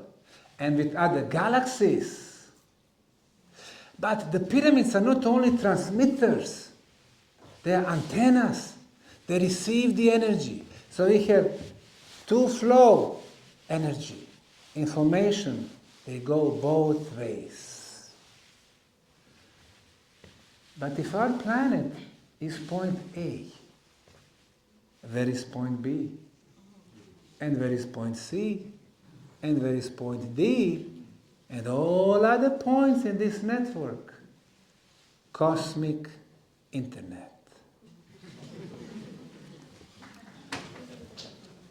For the second purpose of pyramid energy, we need to go to the Bosnian underground. Not political, which is very developed, but archaeological. We go to the tunnels. In one of them, we are finding this, as we call it, mega big ceramic, artificially made, block K2. Here it is. It's sitting on this sandstone plate, which was obviously the support. If you have support, somebody placed this big block on top of it. Anthropogenic activities, like archaeologists would say. We used georadar. We checked it left and right, back and forth to see what is inside the block. And then we were told on 3 spots we have oval minerals, quartz crystals. Quartz crystal has 3 properties. Number 1, to amplify the energy. Number 2, to transform one form of the energy, in our case electromagnetic field, to another form, in our case ultrasound, through the process known as the piezoelectrical effect. And the third property, quartz crystal can store the information. Today we use silicon-based technology, a little bit of quartz crystal, cell phones, but silicon-based. Quartz crystal can store up to 1 million times more information than silicon based technology. So very important mineral. Now, around this block we've done a series of measurements using scientific instruments. Among other frequencies, we measured extremely low frequency, this is how it's called, ELF, of 7.83 Hertz. In science, this frequency is called original Schumann resonance. Nikola Tesla, 125 years ago, thought that our planet resonates. It was probably at 8 Hertz. Austrian von Schumann measured 7.83. This is the frequency that was around when we were born. So, our body, 7.83. When we think, if somebody is still doing that, when we think, we create brain waves at 7.83. If you have outside planet 7.83, we are in balance, we are at home. However, in the last 40 years, so much bad technology, computers, laptops, microwaves, mobile phones, satellite dishes. Now we have Elon Musk with the 5,000 Starlink satellites. A lot of bad electromagnetic fields. So what it does to the planet, especially in the big cities, it contaminates the space. EM smoke, it's called. So, in Sarajevo, 500,000 people, it's not 7.83 no more. It is 12 Hertz. In Munich, 1 million people, it is 15 Hertz. In New Amsterdam, New York, it is 18 Hertz. So now imagine, we go to the big city, and for some reason, we feel this stress. How come? We are at 7.83, big city is 18. Disbalance causes the stress. And stress is the cause for 75% of our problems, health issues. It starts with the high blood pressure, then go to the cardiovascular, and then we're gone. We also used another technology to scan this block, and we can see, here's the block, we can see a lot of indigo. When it comes to colors, what we can see, the lowest frequency we can see is red, orange, yellow, green, blue, indigo, violet. 7 colors. Of course, those 7 colors today are the flag of LGBTIQ+, but scientifically speaking, this is what we have, those 7 colors. So indigo, it vibrates very high, very high. What is our highest frequency? Our spirituality. Now, it's very important to define the term spirituality. When I went to school in former Yugoslavia, they were teaching us spirituality, it's bad, it is something about religions. Religions is one thing, and religious. Faith is another thing. Spirituality is another thing For me, spirituality is development of spiritual senses so we can sense the world beyond the physical reality. What is that? Physical reality we make based on our 5 physical senses, which are: we can see, eyesight, we can hear, we can smell, we can taste, and we can touch. 5 physical senses. However, those 5 physical senses are so limited, and our reality is so limited. So spirituality should be something to enable us to see and feel much more. Why am I saying limited? For example, what we can hear is called sound. We hear from 20 Hz to 20 kilohertz sound.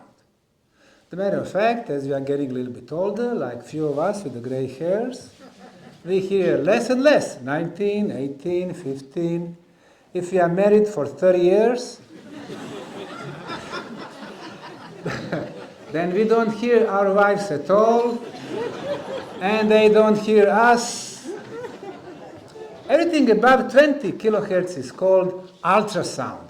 We cannot hear it, but it doesn't mean that it does not exist. It does exist. It's very high pitch. 22, 28. Cats and dogs, they can hear a little bit more than us. But even them, they cannot hear 50 kilohertz, 100 megahertz, gigahertz. So what we don't hear is huge. On the other hand, below 20 hertz, 15, 10, 8, 2, very deep sounds, we don't hear. We do not hear 99.3% of all sounds in the universe. We are deaf, but we don't realize that. What we can see are those 7 colors. They are less than 1% of what's really happening around us. Cats, for example. I had a cat, his name was Leo. One evening I'm sitting, watching TV, and Leo is sitting across, and he's watching me. Or I thought he was watching me, but when I was looking at his eyes, he was actually fixing something half a meter above my head. So I'm watching TV, he's watching. So I finally looked up there, I see nothing. But he fixed his view, and then he started moving his head and the eyes in the air.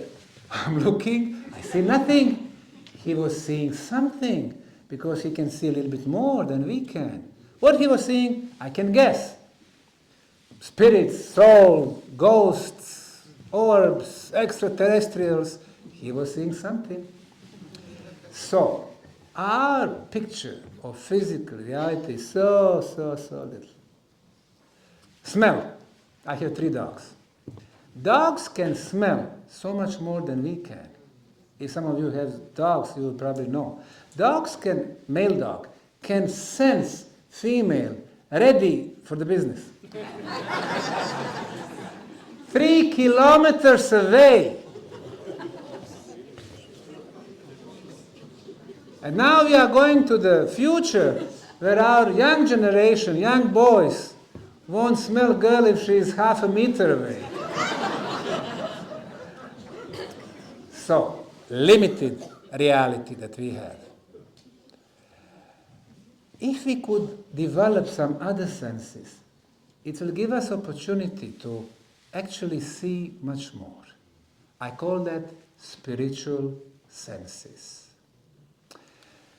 Those of you who visited the Bosnian pyramids, you remember that during the first visit, our guide would ask you, why don't you open your hand and keep them a little bit above this block?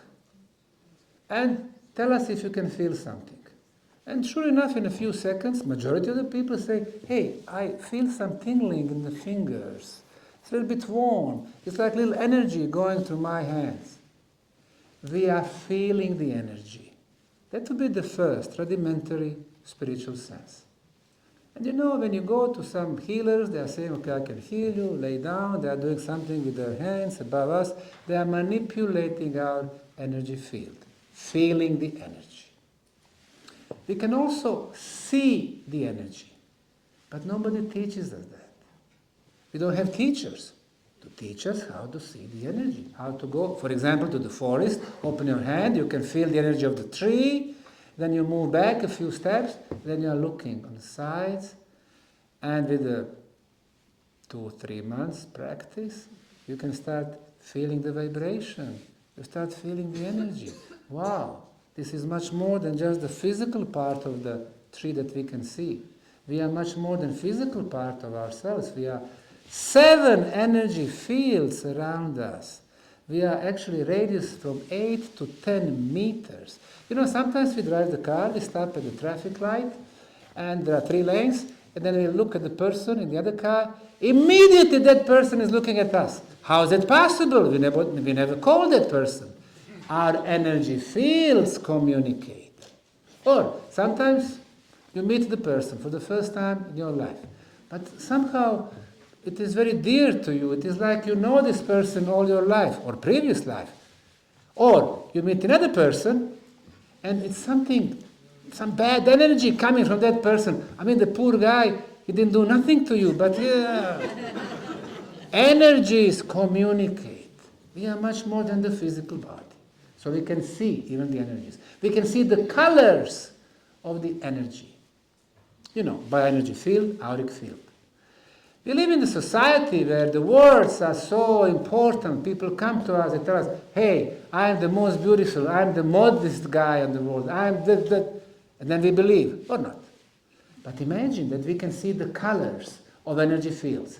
Then we would realize that certain colors mean something. For example, if you have dominant red color, this guy is either violent or aggressive, something is wrong there.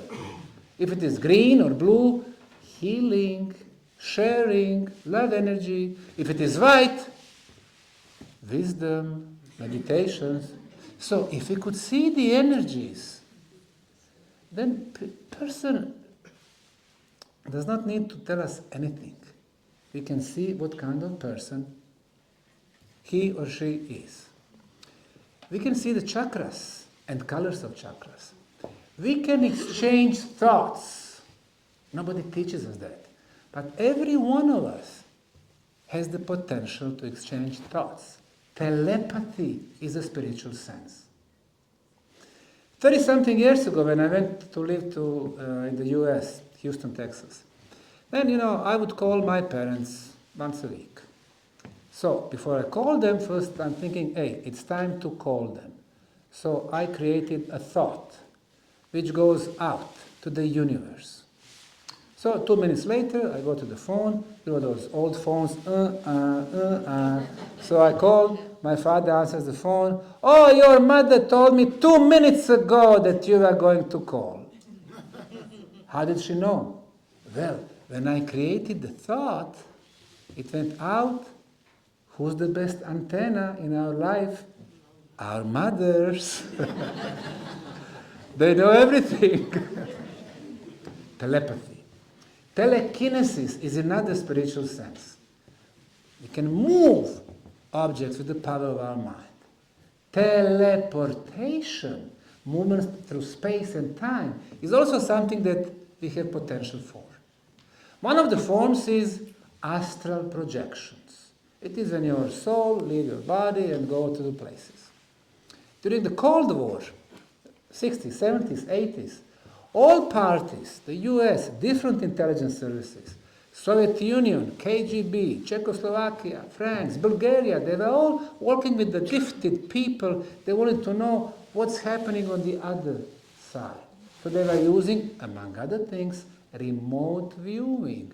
This is when you go to the other side, you go, let's say, to Moscow, to Kremlin, on the meeting of the Politburo, and they are discussing nuclear weapons, so you can hear what they are discussing. So only with the end of the Cold War, we realized when those agents started writing in the books what they were writing, we started realizing about our true potentials. Military has it all. So, if, for example, we want to check what they tell us in the books, 1799, Napoleon Bonaparte, he went and conquered Egypt. He spent the night in the Great Pyramid of Egypt, came back next morning very upset. Instead of reading it, how about we go back for 225 years?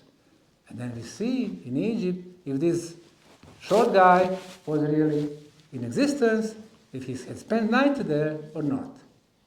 Or we go 2,000 years back, Cleopatra, the sixth. Let's see if she was really so beautiful, like everybody's saying. And once we start moving through time and different space, then we start thinking, hey, I see, I know who I am, but this is not my physical body. My physical body is laying over there on the couch. So it seems that my physical body is gone, and it is for one use only. I will still have this. And what is this? A soul. A soul. It seems that soul is immortal. And if it is immortal, why would I be fearing death? Once we remove the fear of death, then we remove all other major fears. Why should we be afraid to leave the job? If we have a boss who's jerk, who's yelling at us every day, we'll just say, goodbye. I'm leaving the company. You go find something else. You lose the money, you cannot pay the loans and mortgages, and fine. You move from a big house to a little bit smaller, but you do what you like to do. Then we lose all our fears. And we realize that we have no limits. And that's exactly the definition of the freedom. No limits, no fears. Freedom. Imagine that we are all free. And 10 more million people around us are free. And 16 more in Netherlands. And 400 more in EU. Once we are free, the politicians will lose the base to control and to manipulate. And then the politics will become what is supposed to be, service to all of us.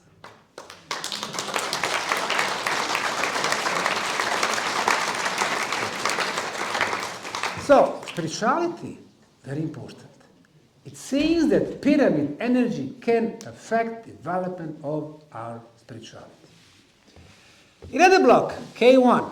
So we go to next aspect of the pyramid energy. We can see a lot of red color. Red, low frequency, but it penetrates our body, affecting our blood circulation. Blood flows better to all alveoles. We are healthier.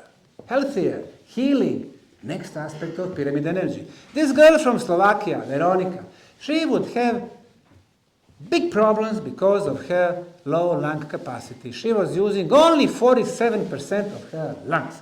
When she was walking, it was like this. Low lung capacity. For 3 years, she was trying different therapies. She was trying different drugs. Pharmaceutical industry, her pills, nothing was helping her. You know, for pharmaceutical industry, it's not the goal to cure us. It's not their goal for us to be healthy. Because if we are healthy, we are not customer. If we are dead, we are not customer. But if we live long enough to use many pills, then we are good customer. So anyway, she could not solve her problem. So she came to the tunnel for 10 days. Going to the tunnels in the morning, in the afternoon, 1 hour. Next day, 1 hour in the morning, 1 hour in the afternoon. After 10 days, she went back to Bratislava to get checked, and now she was using 84% of her lung. And that September, she came back to volunteer with us. She was pushing the wheelbarrow. Before, it was not imaginable for her. Team from Prague, medical nurse, 6 patients. They measured about 20 different parameters. This is the blood pressure. This is the glucose in the blood. So this guy here, Jirka, he had sugar 7.8. Now, sugar from 3 to 6, it's normal. 6 to 10, it's risky group, it's a little bit high. Above 10, diabetes, no good. So Jirka, 7.8, that's a little bit high. He went to the tunnels, came back, 5.1, dropped for almost 3 points. Well, medical doctors can argue, well, yeah, he was walking 45 minutes and the sugar is dropping naturally. Okay, fair enough. Karel, he was at 10.5 after 45 minutes, 5.7. Extreme case, 20 or 25, bad, diabetes. First entrance, second entrance, from 20 to 5, there is no pharmaceutical drug to reduce sugar for so much with no side effect. First day, second day, third day, fourth day, he went back to Prague, 5.2, then 6.7. Why? 2 weeks later. Because he went back to the place that really originates his problems, to the stressful atmosphere, to bad food. He has not changed himself. He had a chance. This woman from Turkey, she would have very high blood pressure, 220 over 135. You can imagine the migraines. In the last few years, she's been coming to Bosnia, to tunnels. This is the entrance to the tunnels. And blood pressure never goes above 140 over 90. This gentleman, his name is Andreas. He is from Austria, Vienna. You know, some of men, when they turn 40, 50, they started getting problems with the prostate. And some get the prostate cancer. That was his case. Doctors in Vienna told him immediately, you need to undergo the surgery and start with the chemotherapy. He said, no, I'm going to the Bosnian pyramid tunnels. And doctor said, Bosnian, what? So he came for a month, going twice a day, and drinking pyramid water. I'll talk about it later. Water in the tunnels. After 2 months, let's see what happened. Can somebody read the lips? The guy asked him what happened, and he's explaining, it's because I'm going to the tunnels and drinking the pyramid water, and after 2 months, I had no tumor.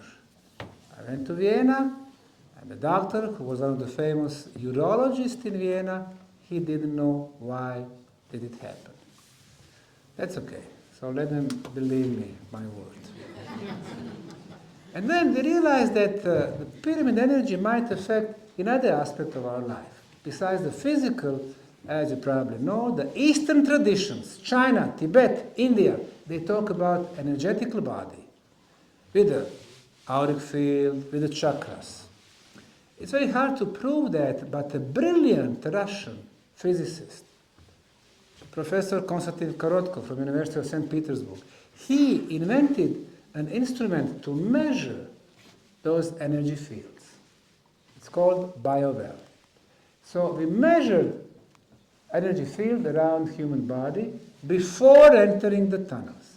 So this person, when you're looking this blue energy field, you can see that pieces are missing.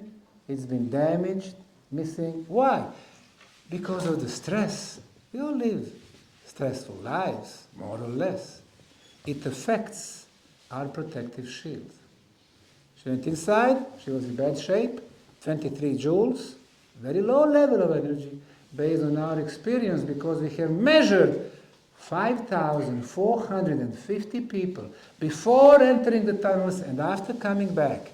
More than 90% improvement. So she came back, look at her energy field now, beautiful, refreshed. Energy level, 58 joules. Balance from 89 to 100%. This person, her chakras, 7 chakras, were relatively good, balanced. Ideally, they should be on the one line. But it happens so rarely. Usually, chakras are here or there, stress. The only thing the size can be a little bit improved.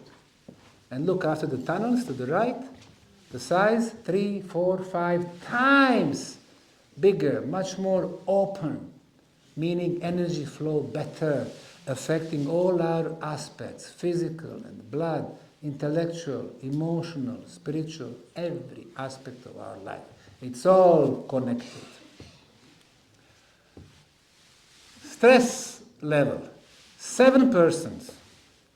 1, 2, 3, 4, 5, 6, 7.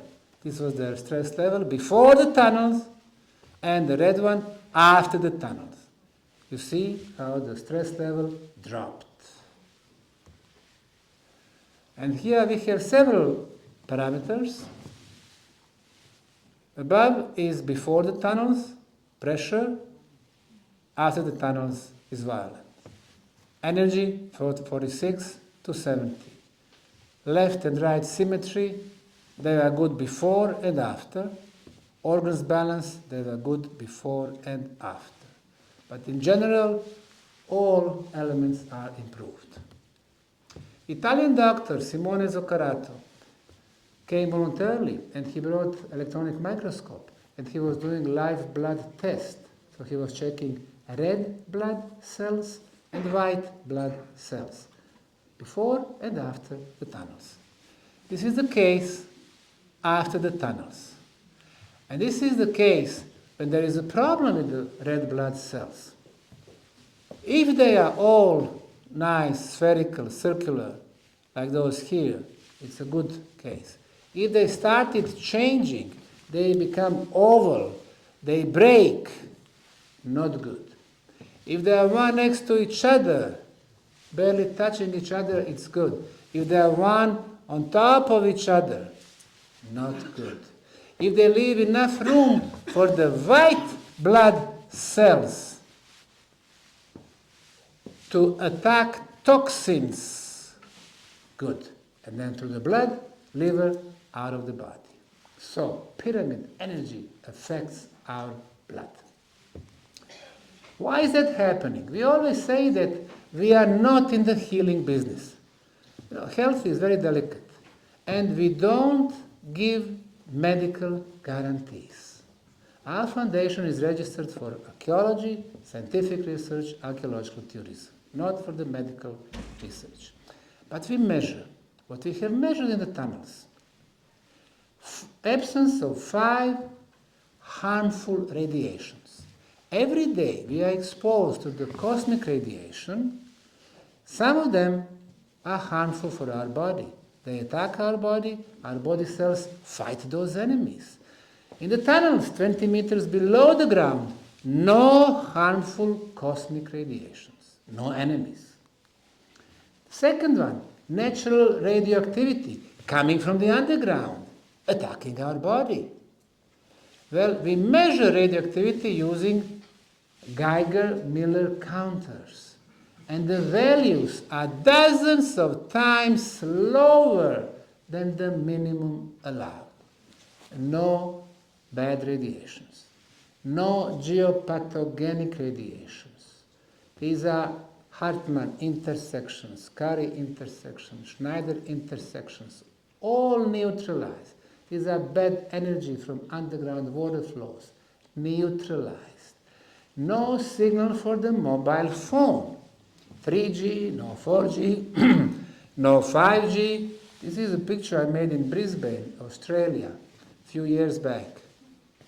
You see how they put palm tree, artificial palm trees, so it is more friendly. 5G. You know, before we talk on the mobile phone, this is how our head looked like. Green, always associated with the health, good health. And this is the head after 15 minutes talking on the phone, keeping it here, by the ear, all red. Red, no bueno. So, in 15 minutes, we know that our hand becomes warm, keeping the phone. Our ear is all red. and it burns 150,000 brain cells. One phone call. However, some people may argue, oh, I don't care, I have 6 billion brain cells. Well, yes, but 8 o'clock in the morning, 150,000, 10 o'clock, 100,000, noontime, 200,000, afternoon, 102, today 1 million, tomorrow another million, and another million. And very soon we noticed that we cannot remember the stuff, that we process the information slower and slower, and that we become less and less intelligent, to put it mildly. Less intelligent, easier to control.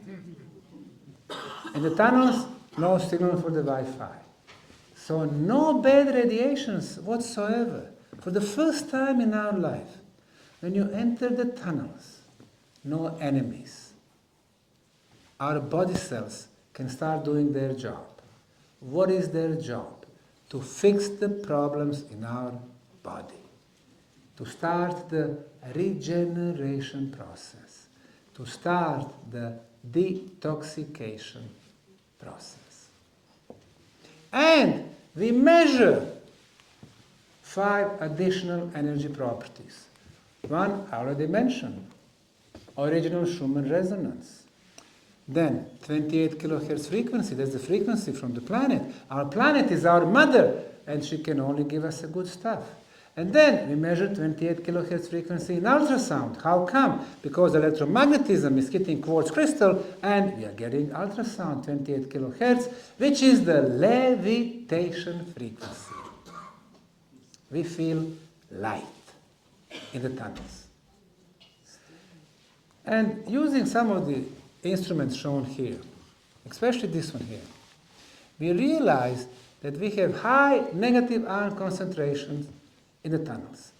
This instrument is called air ion counter. We have 2 of them, we measure daily. Now, negative ions are very beneficial, and they represent some extra electrons in atoms or molecules. They are negatively charged, and they are free in the atmosphere. What they need is something that's positively charged. They need a partner. And positively charged is a dust.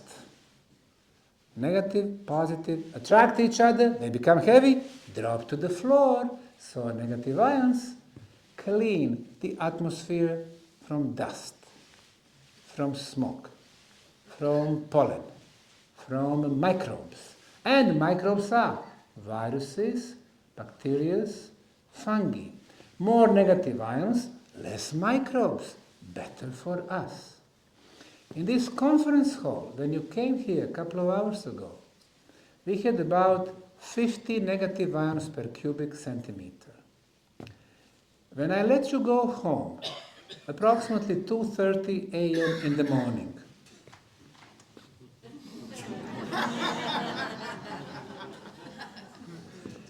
it will be about 10 negative ions per cubic centimeter. You'll all be sleepy. But you go outside, it's refreshing, 150. You go to the mountain, 1,000, pine tree forest, very refreshing, very healthy. You go to the Bosnian pyramid tunnels in the summer, from 20,000 to 50,000. 50 times healthier than on the top of the mountain. And in winter time, 200,000, even more. So far, people believe that the highest concentration is the Niagara Falls, between Canada and the US. Falls, waterfalls, very refreshing. A lot of negative ions, 100,000. I personally measured in Great Zimbabwe, megalithic towers. The storm started, 100,000. And just last week, they called me, telling me that we measured 340,000 negative ions per cubic centimeter.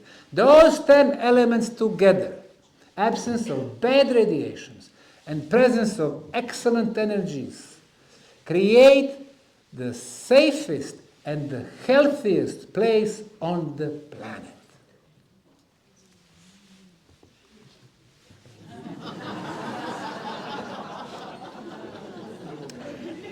This nice 94 years old lady came to the tunnels recently. And she said, listen, I heard that the tunnels are good. Well, I said, well, listen, people are saying that they are good. And she said, is it going to help me? I said, well, why don't you go inside and try? So she went inside. She stayed for 1 hour. And then she came back.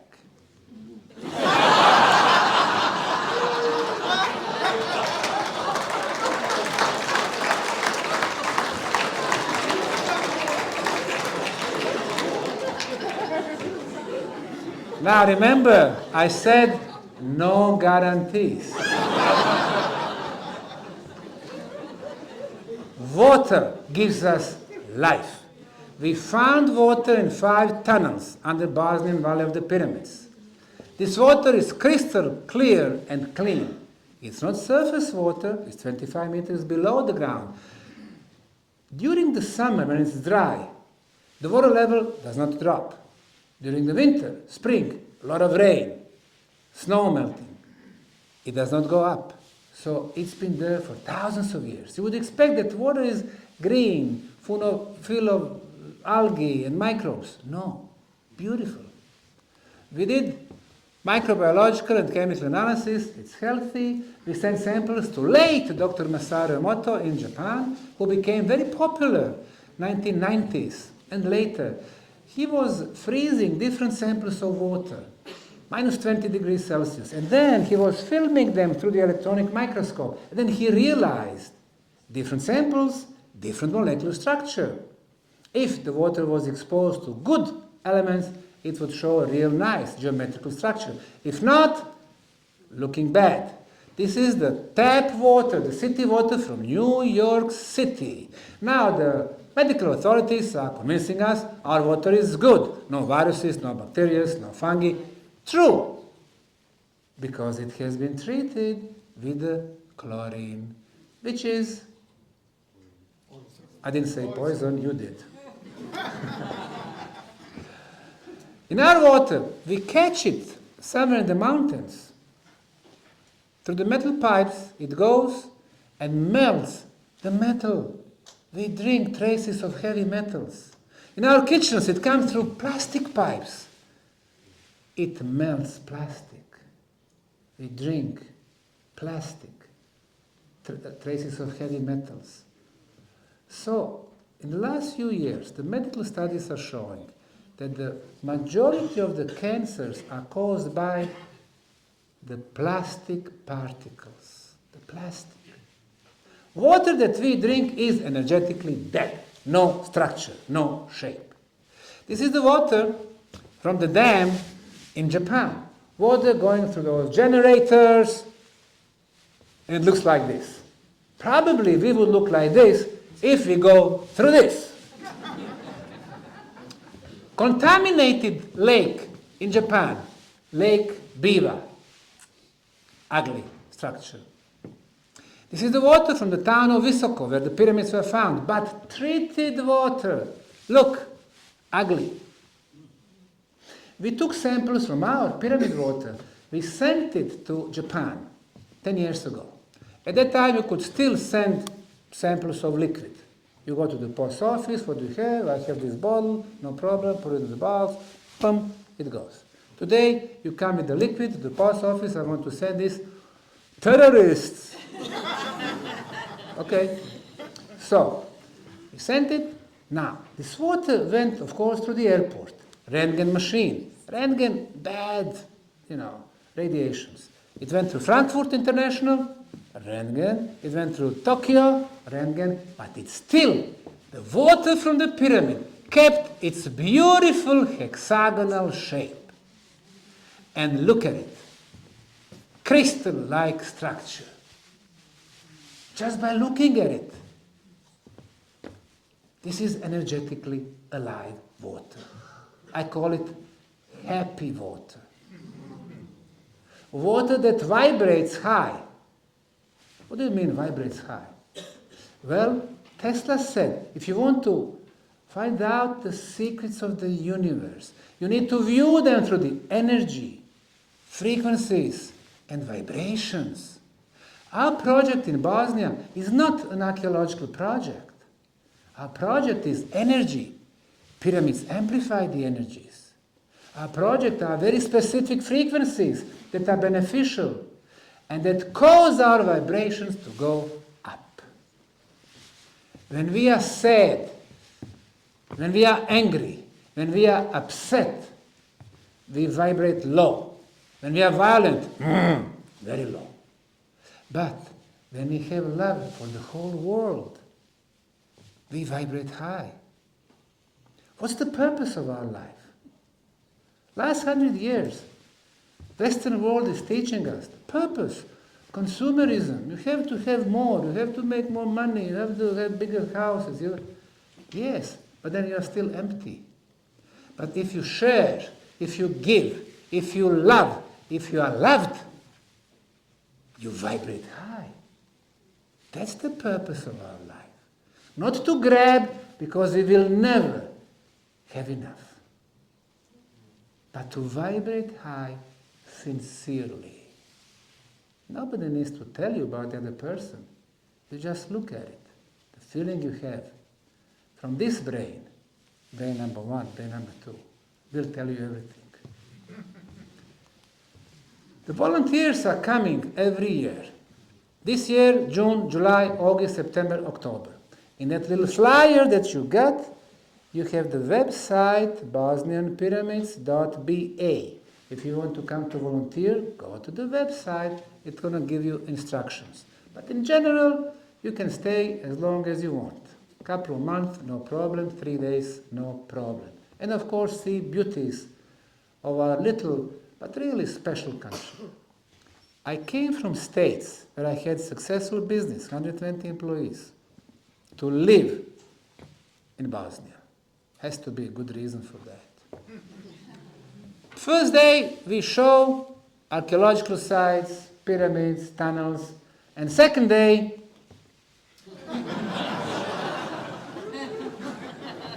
they get tools in their hands, helping us clearing the pyramid and the tunnels, and this year tumulus. In the last 15 years, 3,750 volunteers from 64 countries and 6 continents. Truly international project. And they are having fun. Nobody else gives them the opportunity to discover stuff. You cannot go to Egypt and start digging the pyramids there, or China, or Peru, and Mexico, but you can in Bosnia under supervision. The youngest, 8 years old, he came with his parents. The oldest, 84 years old, he came with his children. In 2018, our non-profit foundation has attracted 40,000 visitors to Bosnian pyramids, Visoko, and Bosnia-Herzegovina, which has really never been on the map, touristic map, archaeological map. Now we are placing it there. And basically, with no financial support from the government whatsoever. We go, we promote, we invite people. I'm just doing a tour of 11 countries in Europe. Czech, Slovakia, Germany, Sweden, Denmark, Netherlands, Belgium, tomorrow evening, Vienna, Austria, Slovenia, Croatia, Serbia. We invite people to come. And we love when they come. We really appreciate that. 2019, 50,000, 2020, 76, 21, 135, 2022, 150. Last year, almost 200,000 visitors. We are very proud of them. A lot of them keep coming back 3-4 times during one season. In a few years, 500,000. In 10 years, 1 million. If humanity is still around. 36 official guides. We train them. Young people, smiling, happy to be there. We are open every day of the year, 365 days. You don't need to call us. Hello, tomorrow is Sunday, are you going to be open? Yes, we are open. Hello, tomorrow is Monday, all the museums are closed, are you going to be open? Yes, we are going to be open. Hello, tomorrow is Christmas Day, you're going to be open? Yes. Hello, tomorrow is New Year's Day, everybody is drunk, are you going to be open? Let me repeat. Tomorrow is New Year's Day, everybody is going to be drunk, are you going to be open? You don't drink for the New Year's Day? We do in Bosnia. Well, anyway, we are open every day because we take tourism very seriously. This is what we live from. People come, they help us with the tickets in the tunnels, Sun Pyramid, buy a few souvenirs. Not much money, but it helps. People come volunteer, it helps. And then in the last 10 years, we decided to starting buying properties near the tunnels. So we spent all my savings from Houston, Texas, and purchased almost 100,000 square meters of neglected, swampy, muddy land with a lot of garbage, which is nothing new in Bosnia. But now we are proving that the opposite is possible. Neglected land turned into one of the most beautiful parks ever.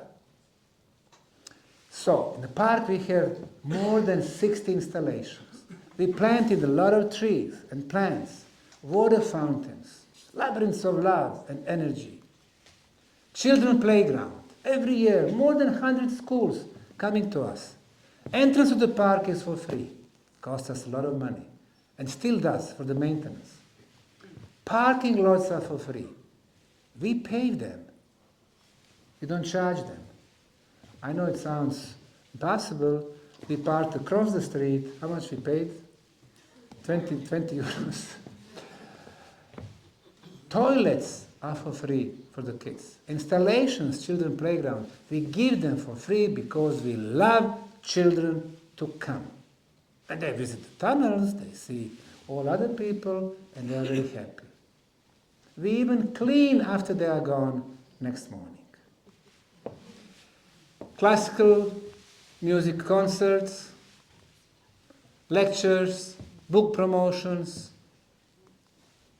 Once a year we organize humanitarian event. We bring the kids without the parent, without the parental love, which is the hardest. And we bring also the most famous athletes. This is our NBA player in Phoenix Sun. This is Janan Musa. He plays for Real Madrid and the others. And for one day, we play with them, take photos with them. We give them our love. They don't forget that. We build souvenir shops and we rent these spaces to the local community, to the local vendors. Of course, we could have 5 shops all by ourselves, but that's not the idea. We are not there for the money. We share.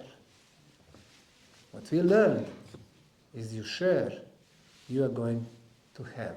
Somebody will take care of you. Free concerts, water fountains, park of flowers, geopunctural circle, labyrinth of love, aura field amplifier. No sound, but at least you can see how the park looks like.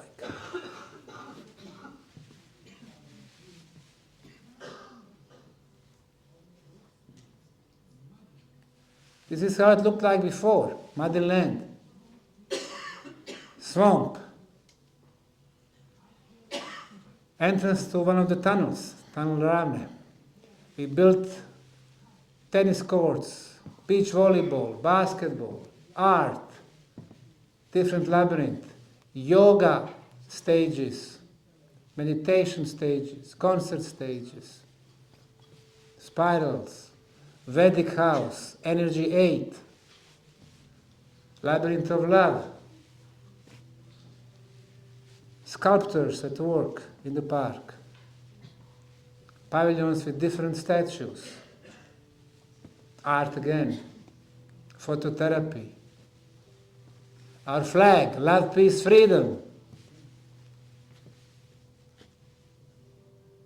folklore, these are from Bulgaria. Before and after. Greenery everywhere.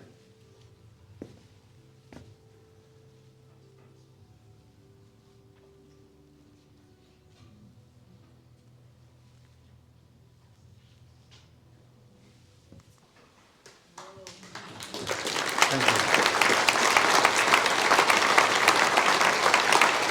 Thanks a lot. And no government money. We've been relying on governments who collect the money from the people. But first they take care of themselves for thousands of years. If you think that something's going to be changed for us, think twice. However, even without the government money and the funds and the budget and IPA funds, we can materialize our visions with enthusiasm, with the will. It's going to happen. And then we realize we build a place like this, and maybe 10 more in Bosnia, 20 in Serbia, 50 in Germany, 100 in the US, and then we changed the world. Our destiny is in our hands.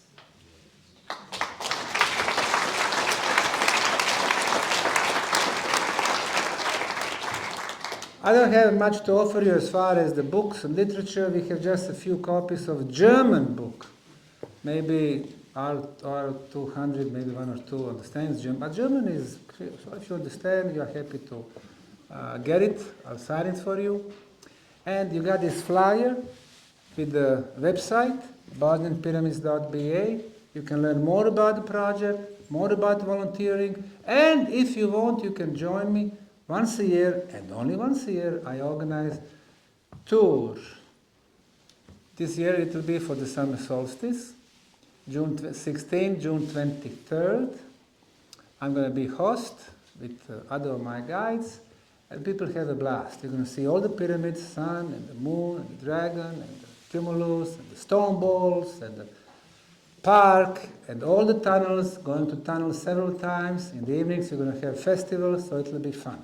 But I suggest you come when you can come. We have wonderful people here who also organize the trips. Here in the Netherlands also, I'm very proud when I see all those people. I see people who write books about our project. Yesterday, Iris, she was in Belgium. A few days before that, Afke Duma from a book in Dutch.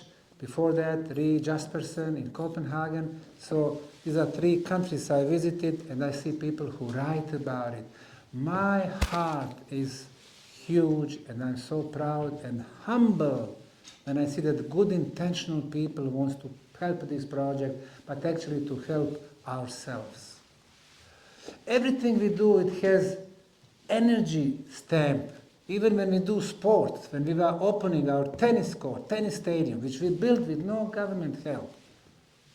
Thousands of people, 75 media, and the best tennis player ever.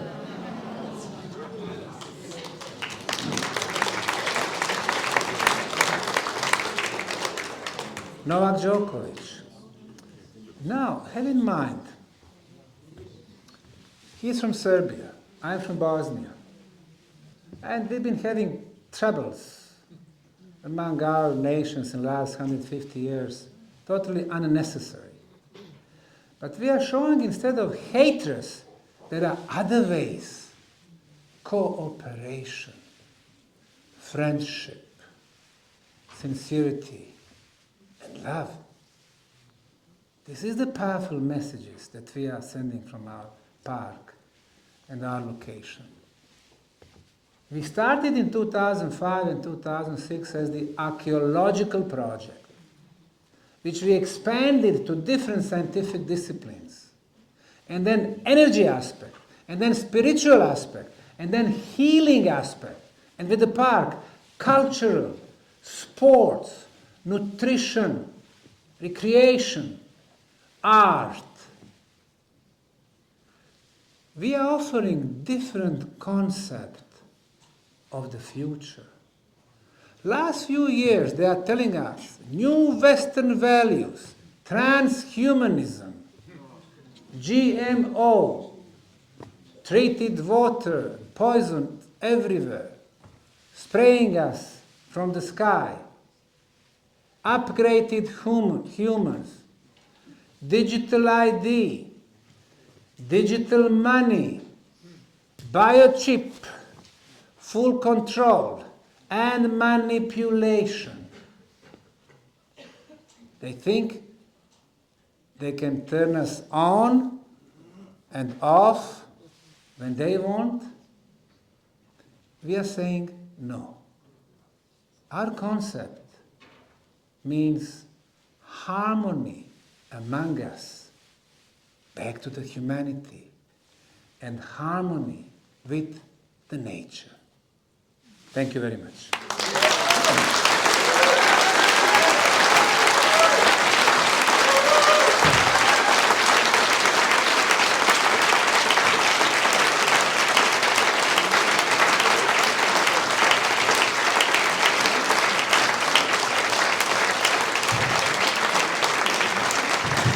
Die micro, voor als mensen vragen stellen. Ja, dan moet je eigenlijk...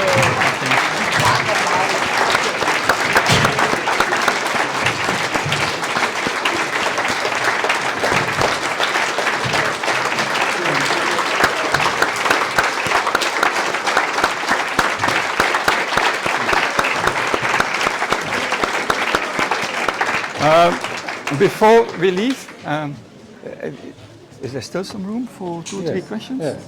Okay, we have room for a couple of questions. There is still some room, dus dat is toch een mogelijkheid voor, laten we zeggen, 2, 3 vragen en dan zullen we het langzaam afronden. Omdat Dr. Sam nog een hele trip te doen heeft naar Wenen. Yes. Can you tell me something about the ley lines and how they influence the pyramids? Now, as I said, ley lines are underground energy lines. That's the common accept. But the thing is, there is no good scientific instrument to measure existence of ley lines. In their case, we really rely on people who are sensitive enough to sense the ley lines. It is very similar to the dowsers. You know, dowsers, they have pendulum or dowsing rods.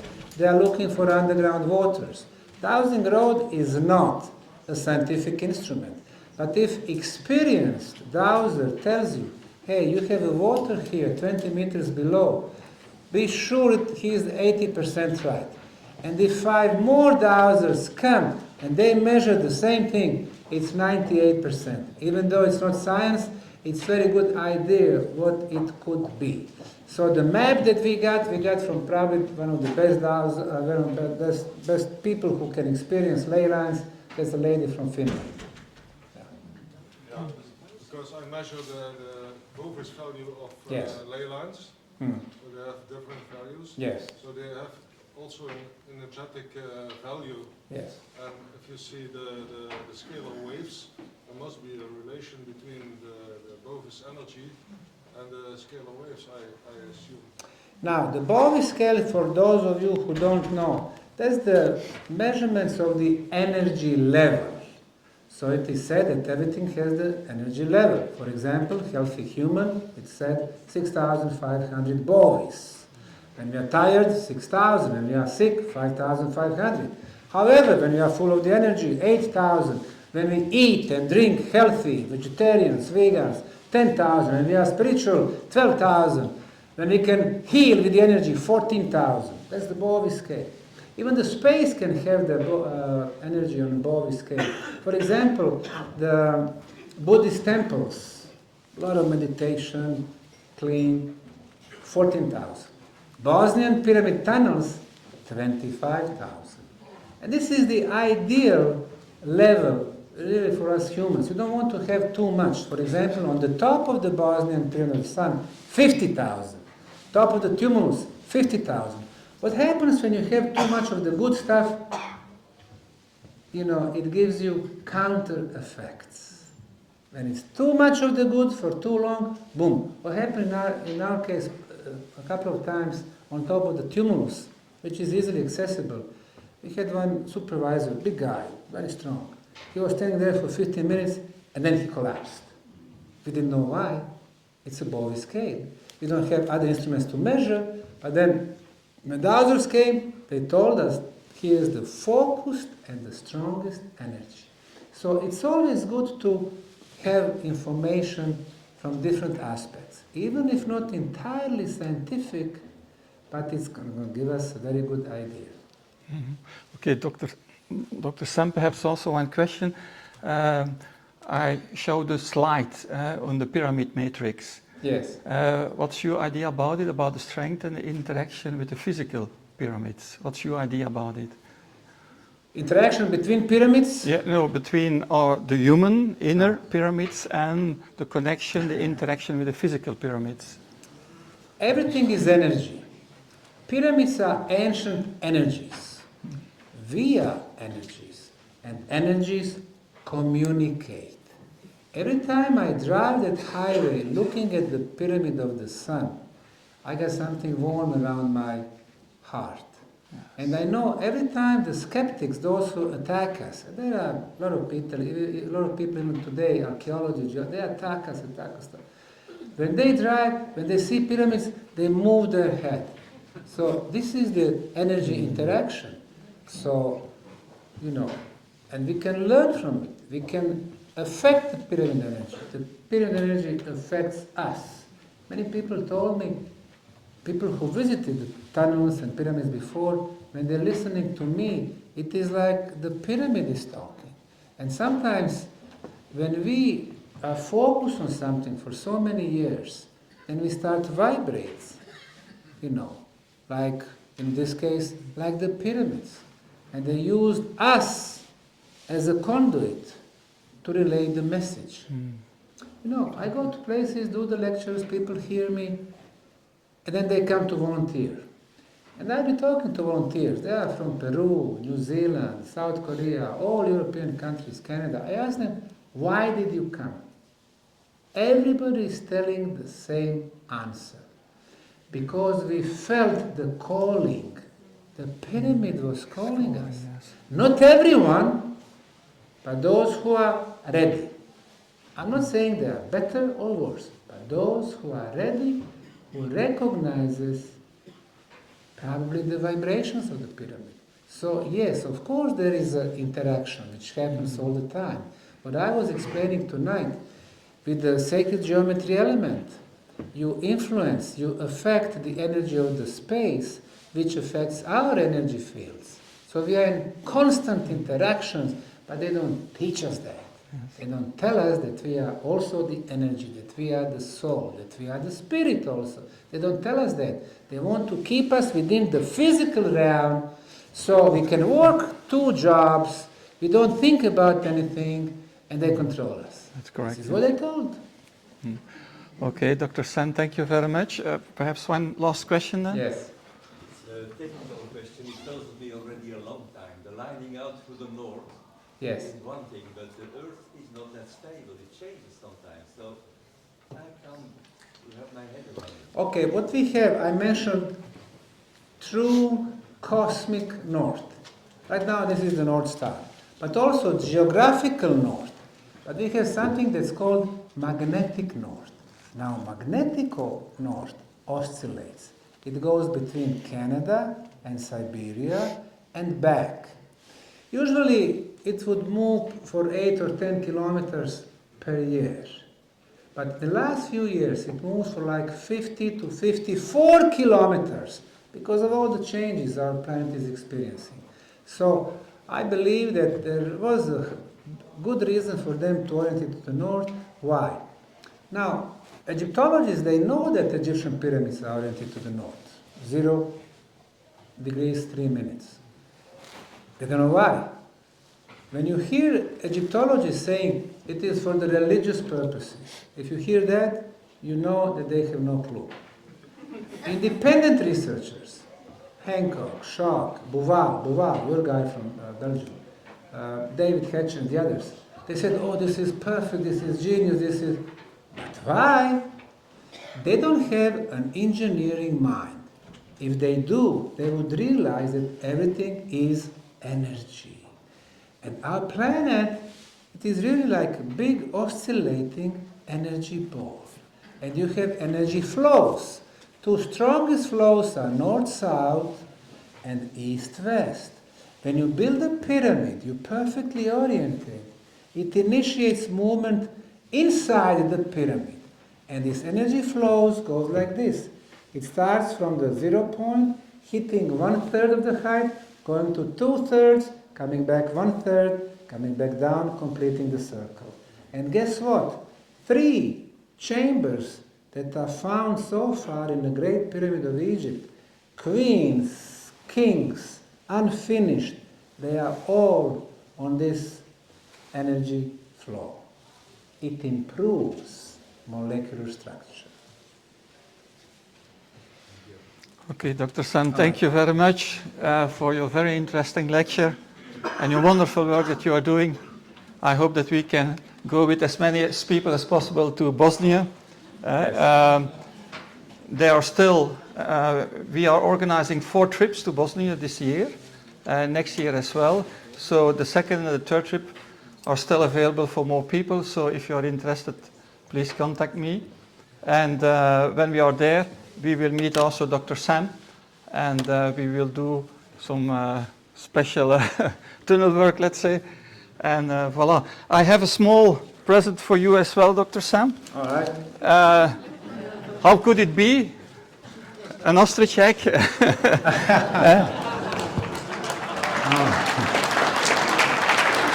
It's an empty one. It's empty. So an ostrich egg, it's symbol for new life, for good change. Wonderful. And Wonderful. and here, please, my book as well. Oh. Thank you. Thank you very Thanks a much. lot.